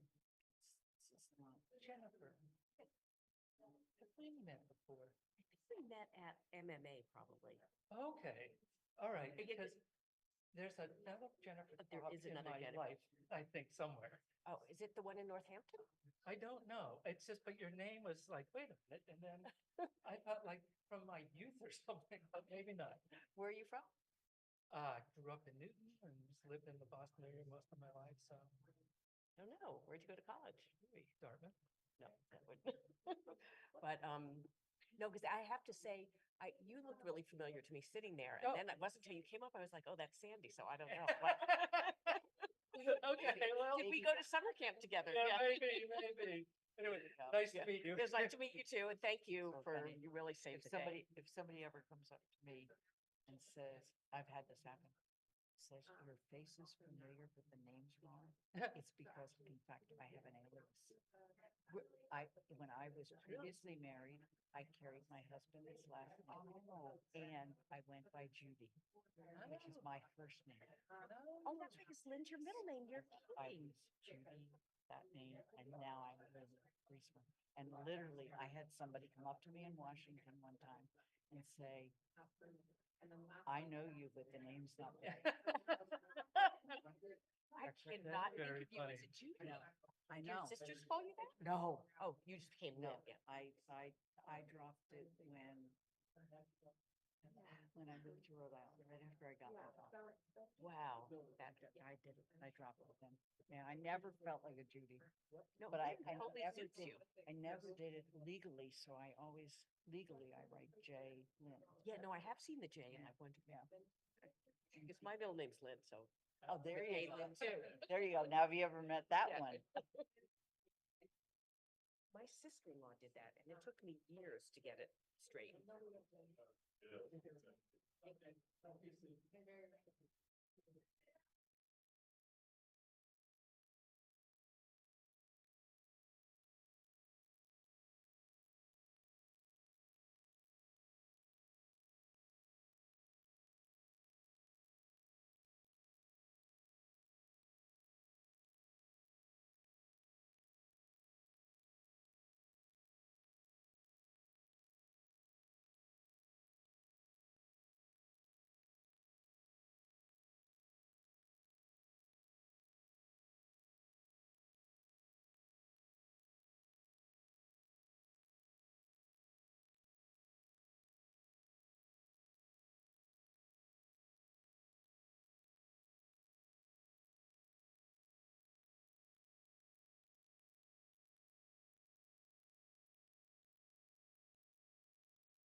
I mean, it'll stay on?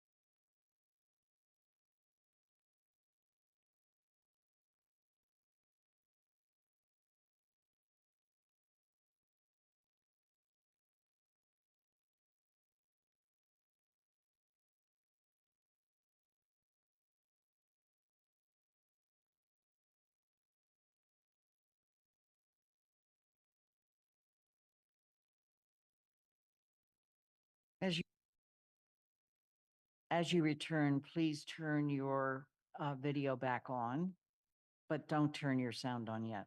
Thank you.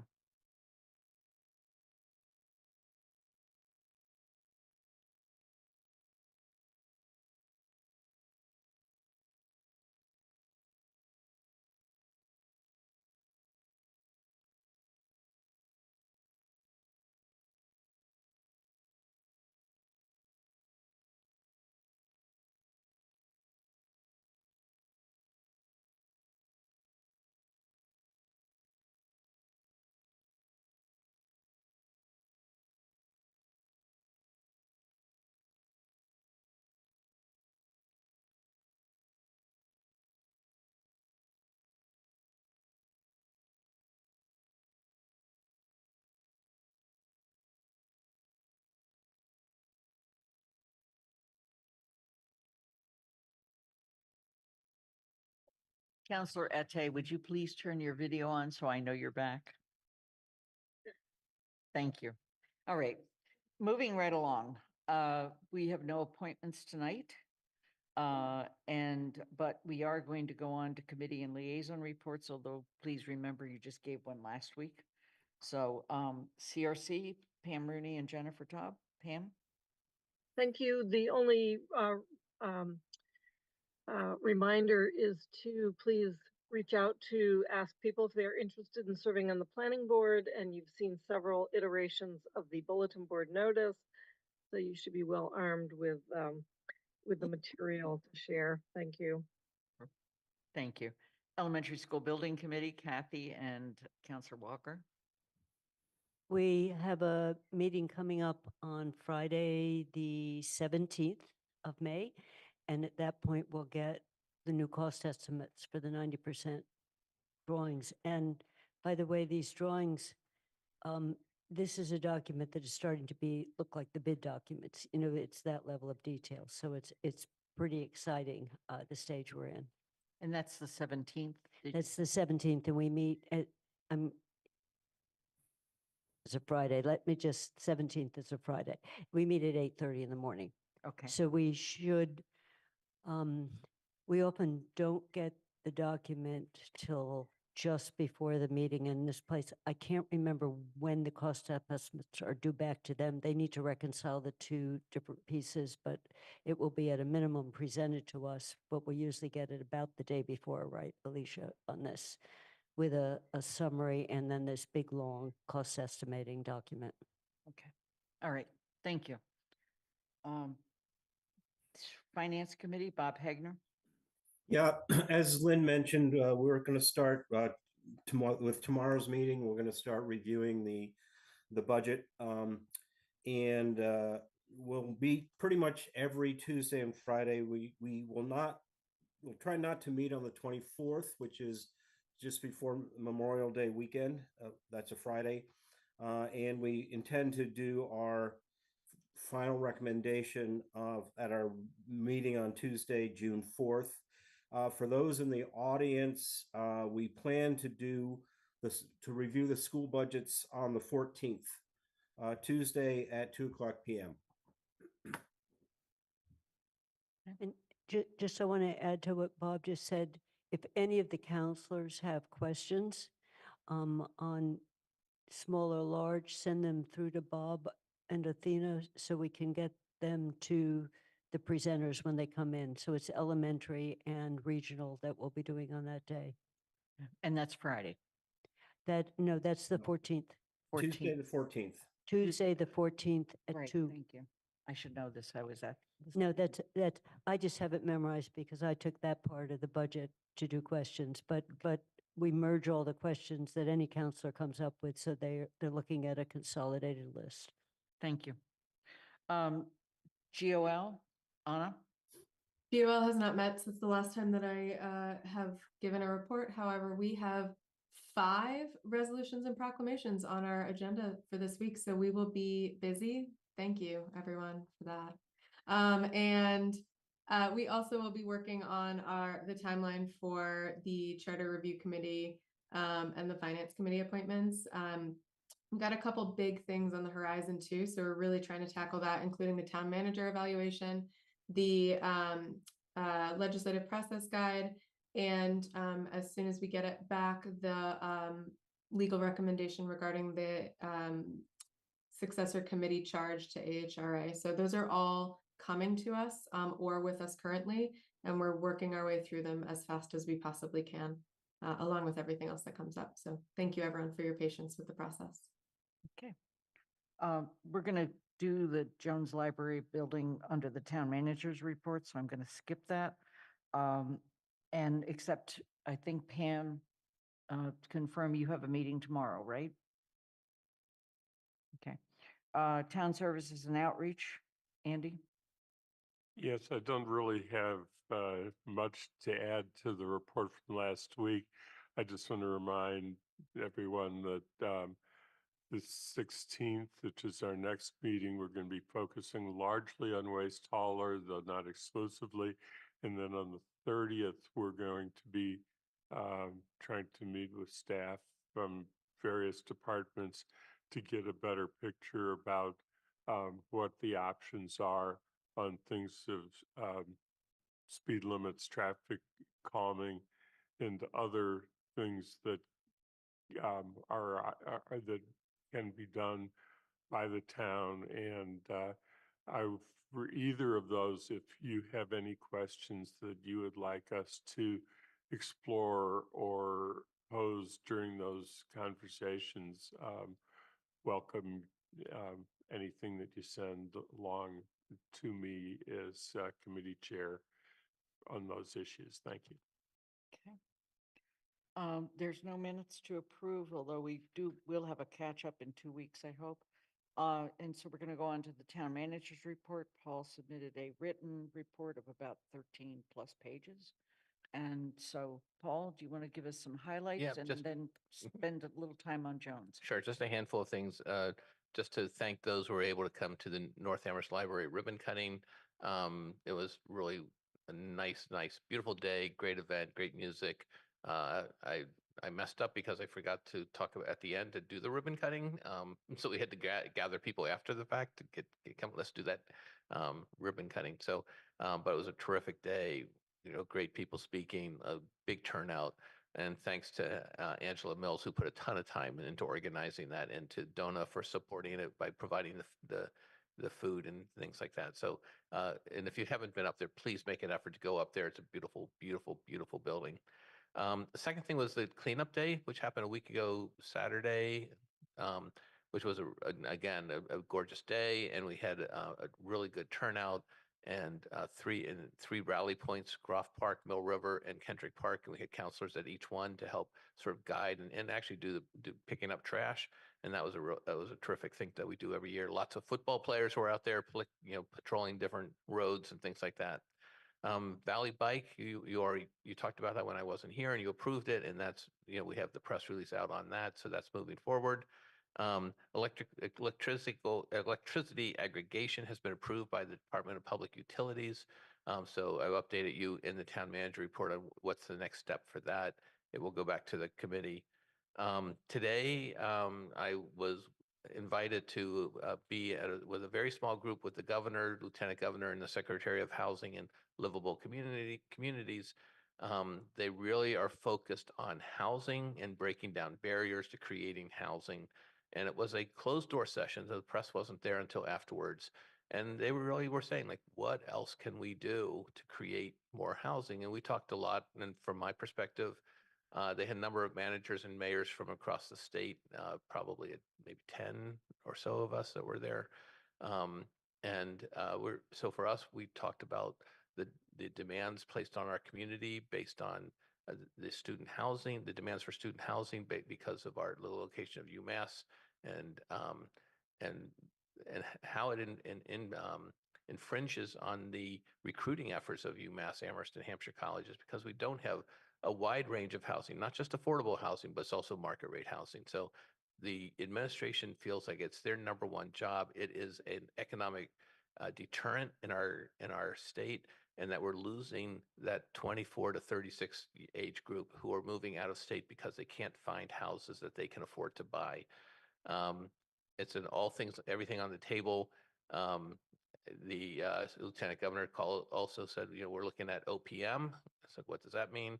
Other people's money. So, and we're looking for other people's money too. And so lots of effort based on affordable housing and just generating more housing for everybody. They talked about manufactured housing to bring down the cost, and also ADUs, accessory dwelling units, and they've talked a lot about MBTA communities and the zoning that's required there. So they're in this battle, and they're hoping they feel like the time is right for them to make some significant changes in housing policy in the Commonwealth. Lastly, the Jones Library. So bids came in on April 26th, Friday at 2 p.m. I should have said bid came in because it was one bid.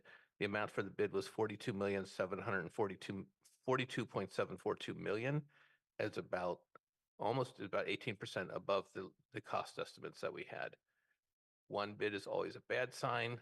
Being 18% above what we estimated is a terrible sign.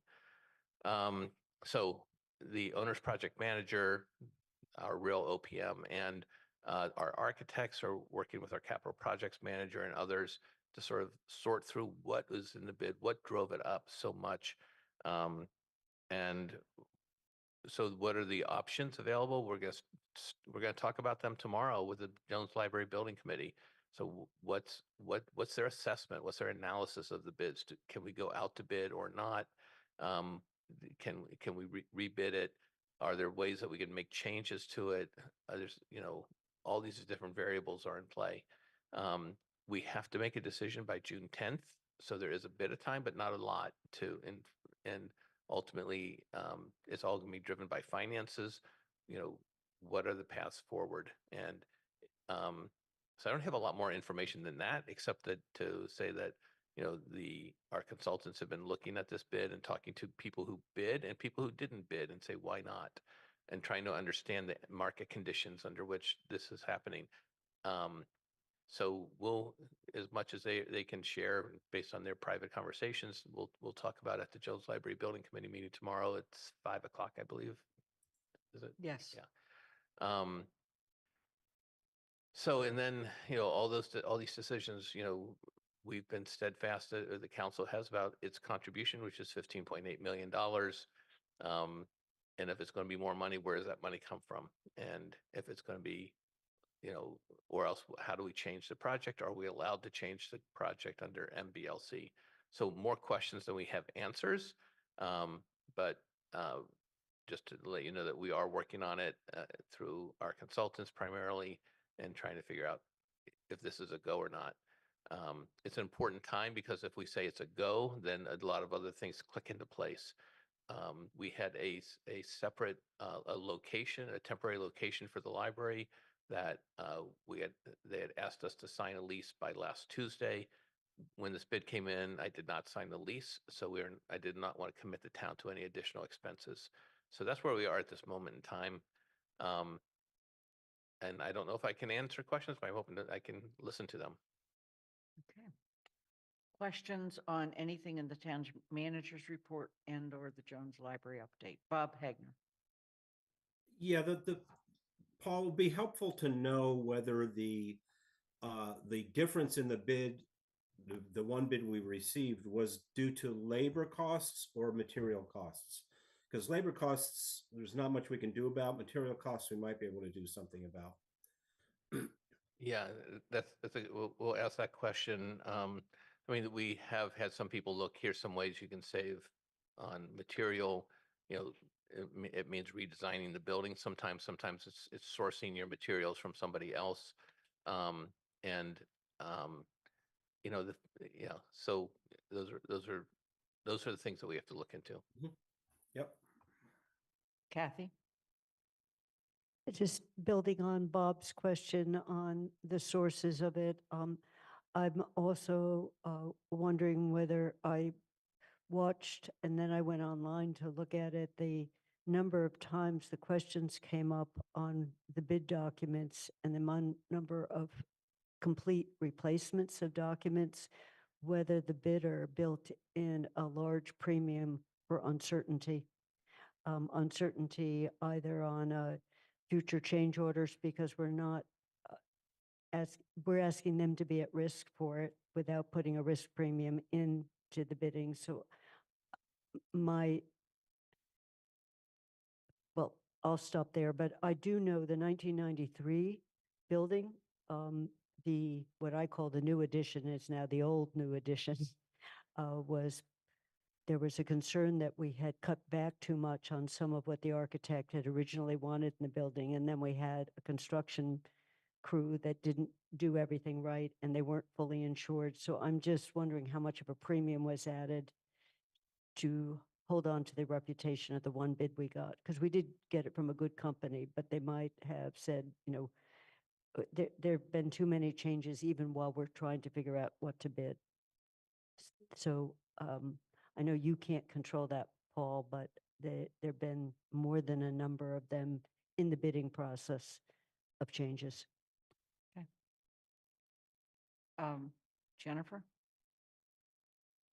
Yes, I may have a lot of questions. I think I'll just start with what I am not clear what the council's involvement is going to be over the next few weeks. So if I'm not quite sure how it can be a go with such a large discrepancy between our budget and what it came in. But if the building committee decides they're going to vastly redesign the building, that might, be a way to work within the budget. Will the council, I guess I'm not clear is if the price increases, the council has to vote on that. But can we also weigh in on the design if it vastly changes? Yes, I think there's two levels at the council. One is if you've appropriated a certain amount of money and we can't sign a contract beyond what you've already appropriated. So that's fixed. If there's going to be more money, $1 more, that has to come back to the council. In terms of whether we take go back out to bid or do something else, there'll be a cost involved with that. And, I'll be talking to you about where that money comes from and how we finance that, if that's what it's going to take. So it's not a matter of the building committee or whoever, the town, negotiating with the one bidder to say, you'd actually have to go back out to bid. And so we would have a role in. Yeah. Okay. Yeah. I mean, the building committee will have a primary role in our path forward. But we don't issue the bid. No. The town issues the bid. Correct. Yeah. And you're the one that signs the contract. Correct. But you would definitely have to come back to us if there was any request for additional money. Right. But under what other circumstances would you come back to the council? Only if we needed an appropriation to do something else. And I don't really know what that option is, but if we said we needed $500,000 to do something different, explore something that might require a different appropriation. Okay, Jennifer, please go ahead. No, so if the building, I mean, it's already been value engineered, if there was continued value engineering so that it was a very different building than what we've been seeing, or even, what the public was seeing when they went to vote in 2021, would we get to have an opportunity to weigh in on that? I guess I don't want to speculate on that until we know what we're really talking about. Yeah. Yeah. I mean, first of all, MPLC approved a certain size building. That, to the best of our knowledge, can't be changed. But material it's built with. Yep, that would be part of what I don't think we know yet. It's a big dollar amount. That's the challenge. Yeah, I agree. Counselor Haneke. So my questions are not on the library project, so if others have them, we can stay on that till they come Okay. back to me. Counselor Ete, Likewise. Counselor Walker. I just have a quick question about the temporary space, because I think you said you didn't sign the lease for that. And that essentially we have until June 10th to decide what to do with the current bid. But is there more time to decide what to do with the space? Or did we just pass up on that? And if we were to move forward, we need to find a new space? It doesn't mean that that space goes away automatically. It's just not rented to us. So, But there's no guarantee like on June 10th for us to come back to that space? Or, like, do we have a timeline by which we think we would be reconsidering, or are we more concerned about the bid itself? we're concerned about the bid itself. Yeah. Okay. Counselor Haneke, go ahead. So I have a couple of questions and comments. I mentioned this at CRC, Community Resources Committee, but the downtown design standards in your manager's report indicated that the stakeholder meetings were going to happen or were started to happen and have already started to happen.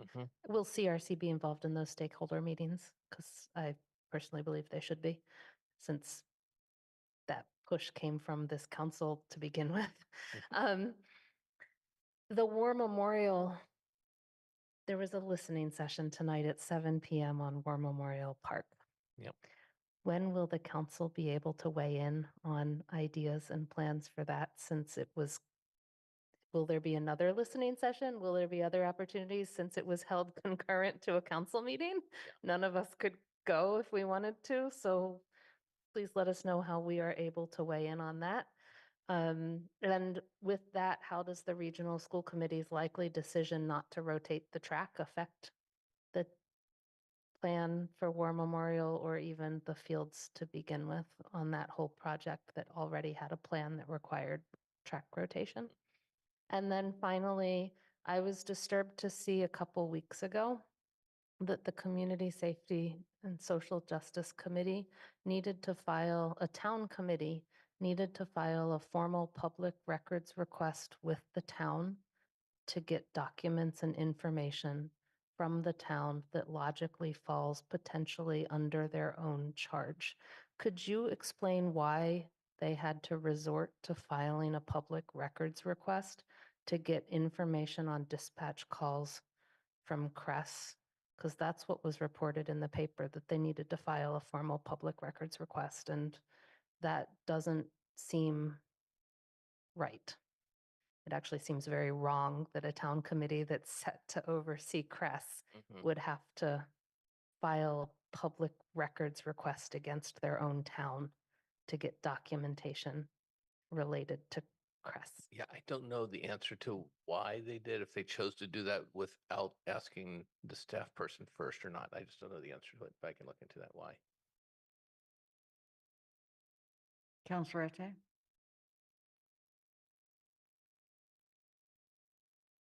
So I have two questions. On page 4, there's a brief comment that speaks about you receiving the legal opinion on reparations. And I wanted to know what happens after you get it. And then the second question is from page 6, where you speak about the opioid settlement. And let me see if I could get this.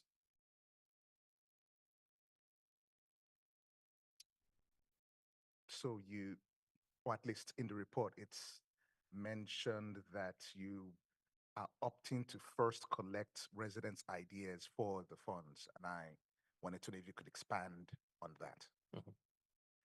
On HRA legal, that'll go to all the town councilors, but I think it's going to live in GOL. That's where it's going to wind up for discussion. And finance. And finance. And this is, I think this is going to be an opinion about how, where funds can come from and how you can handle funds. It's really a financing question. On the opioid, that is the advice from, this is a major settlement and we get a certain amount of money every year. And it's supposed to be spent on addressing the needs of the harm done by people who've been addicted to drugs or opioids. And the way you're supposed to process this is to listen to the people who've been most impacted by this.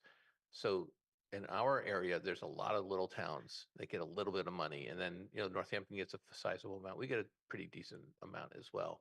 And so our health director has been working with a group, forget the name, maybe it's Hampshire Hope, I forget exactly who it is, to do more of a regional approach to, so that these, we can sort of land, because these things, a lot of times addiction doesn't observe town boundaries.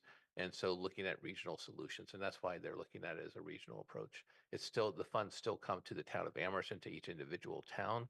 And as I noted, that our funds have been segregated separately into a different accounts so we can account for it.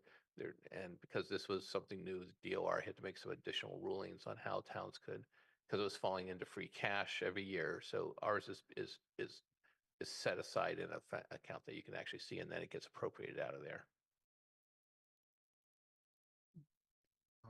So if I get you correctly, then it is that one, it's in a separate account, but two, because you're working on a regional basis, once that is done, then there might be a proper way to make use of those funds. Okay, thank you. And our health director can talk much more eloquently about this. She knows, she's been really working on it. So if you'd like her to come in sometime or talk to you individually, that's fine. So I have two non-library questions. Mhm. The first one is, did I read the report correctly that we have already retained somebody, some organization, some company to demolish the VFW? I think they went out to bid and hired someone to demolish that building, yeah. Okay, all right. And they've done, I know they did an asbestos assessment of it and all those things that needed to happen. I'm sure the asbestos is all over the place. Okay, and then second, am I correct that we have not gone out to bid for the construction of the new elementary school? All we have done so far is the site work? Mhm. That is correct. That's what I think Kathy talked about earlier, yeah. Okay, so we will get another estimate on the 17th. And then when will we be going out to bid for the construction of the new school? Plan is to be ready in July, so the paper, this is a quick turnaround that the bid documents will be all pulled together. So I don't know that we have an exact date yet, Paul. I have a date written down, but I don't have it with me.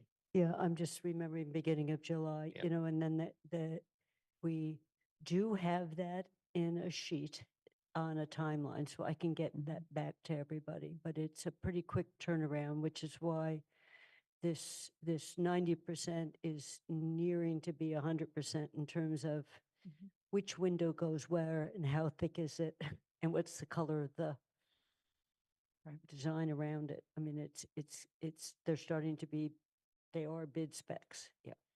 Okay, I'm asking that question frankly, because I don't think people realized that even though that we're working on the site, that we still don't have the bid for the school.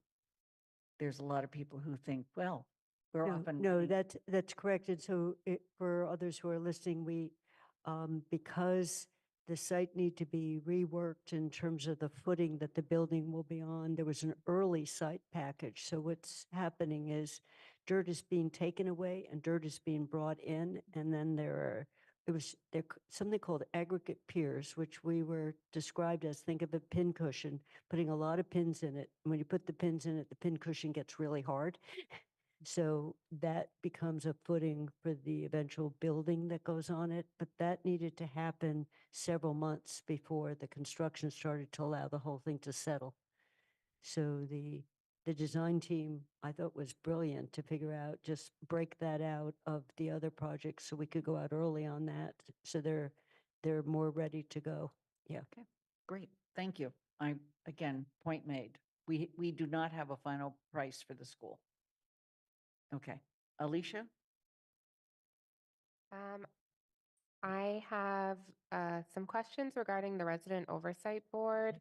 It says that we're moving like to the second phase. We've done a second set of requests for RFPs, but I'm just wondering, what was the outcome from the first phase? Like, do we have something tangible that came out of the first phase that's being used for the second phase? Yes, there is a report that will be the basis for what the second set does.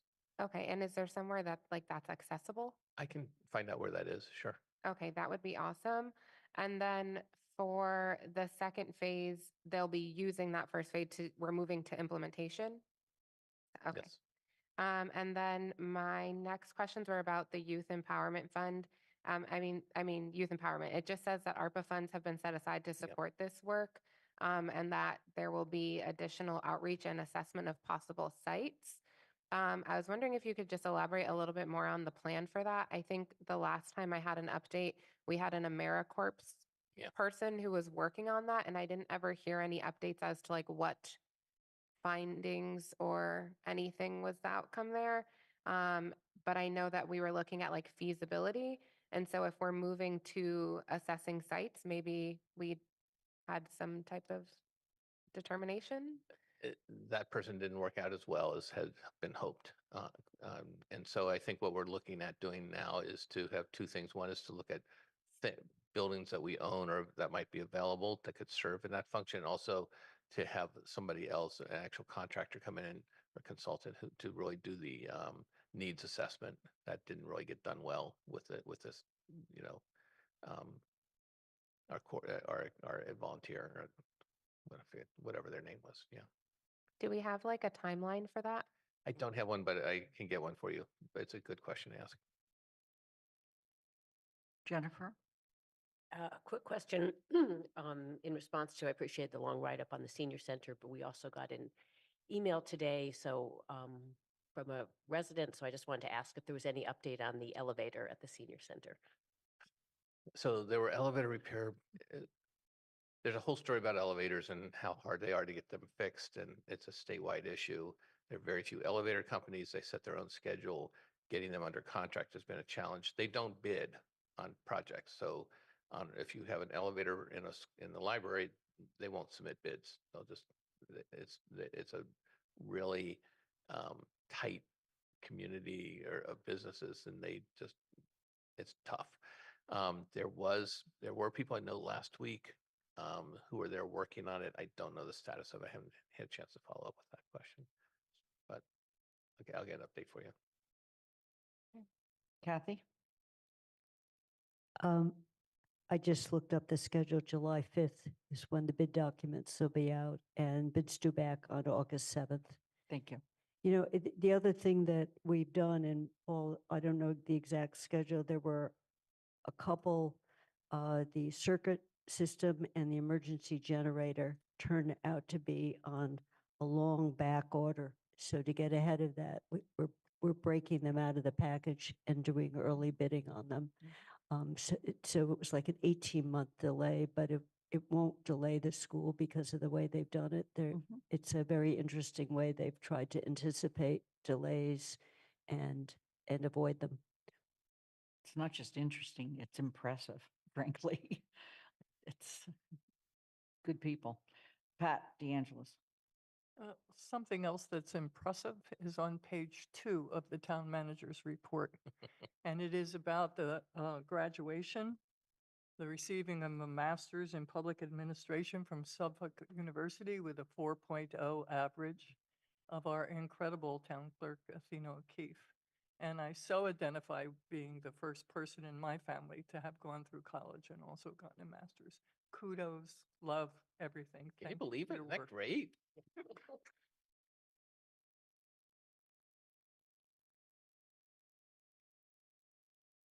I hate to say it, but it's nice to have her back.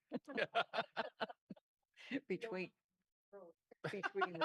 between the budget and the conclusion of the degree, I think Athena would like to suggest she doesn't want to repeat April and May over again. But congratulations. And the budget, right? She's done phenomenal. Are there any other questions? Oh, I want to ask another one. I'm going to build on the question that Alicia asked about the Youth Empowerment Center. I guess I didn't know we were looking for a location. I thought we were looking for what the program would be. We're doing both. Okay. And at some point, I assume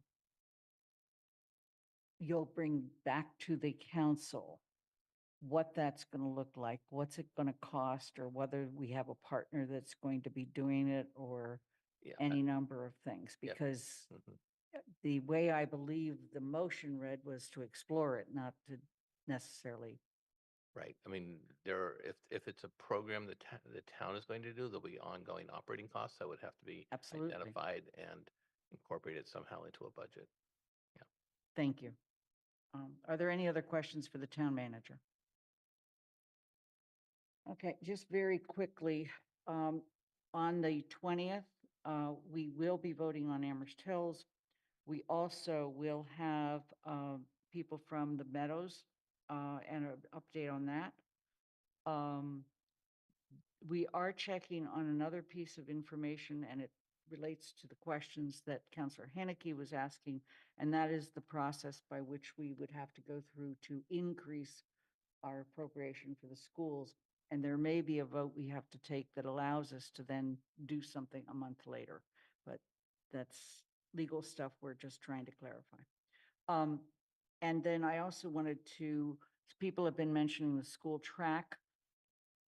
We've had a discussion earlier in agenda setting and felt it was probably best for the schools to decide what they were going to do and then come to us with the request for the two different pieces of money that we did vote, but they have conditions with them. Okay, one is rotation and the other one is artificial turf. And since they have 8 options, I believe is what I've seen. And once they decide on the option, then they would request of us for the two different pieces of money, one of which was free cash and the other one was CPA money. And then we would have to re-vote. The CPA would have to go to CPA. Absolutely. Yep. Yeah. Yeah, absolutely. And Just so people remember, the issue is the wording of both of them attached to a option. So in CPA, it was an option 3. And then ours, we did say it could be grass or artificial, but it was option 2 or option 3, both which were very specific. And now we've got, as Mandy said, an option that doesn't rotate the track, goes to 8 lanes, and looks like we can afford it. But to use either of those monies, that wording would have to be they changed. have to come back for us to, in one case, it would have to go to CPA and then come to us for a vote. And the other case, it has to come to us for a revote. Okay? And as I understand it, Paul, the free cash side was money as opposed to debt. So a piece of it is That's correct. money. CPA might have been planning on borrowing that money. I don't know what they were planning on The doing. CPA money was debt. Yeah. Yep. Okay. Are there any other questions or comments? Any other agenda requests? See none, I'm going to make a motion to adjourn and seek a second. Shane seconds. Okay. I assume we don't want to debate that. So it's not debatable. Thank you. All right. Going to go to Councillor Ette. Aye. Lynn Griesmer's an aye. Councillor Haneke. Aye. Bob Hegner. Aye. Councillor Lord. Aye. Pam Rooney. Aye. Councillor Ryan. Aye. Kathy Shane. Yes. Andy Steinberg. Aye. Jennifer Taub. Yes. Councillor Walker. Yes. Pat DeAngelis. Aye. Anna Devlin Gothier. Aye. It's unanimous. We're adjourned. Thank you.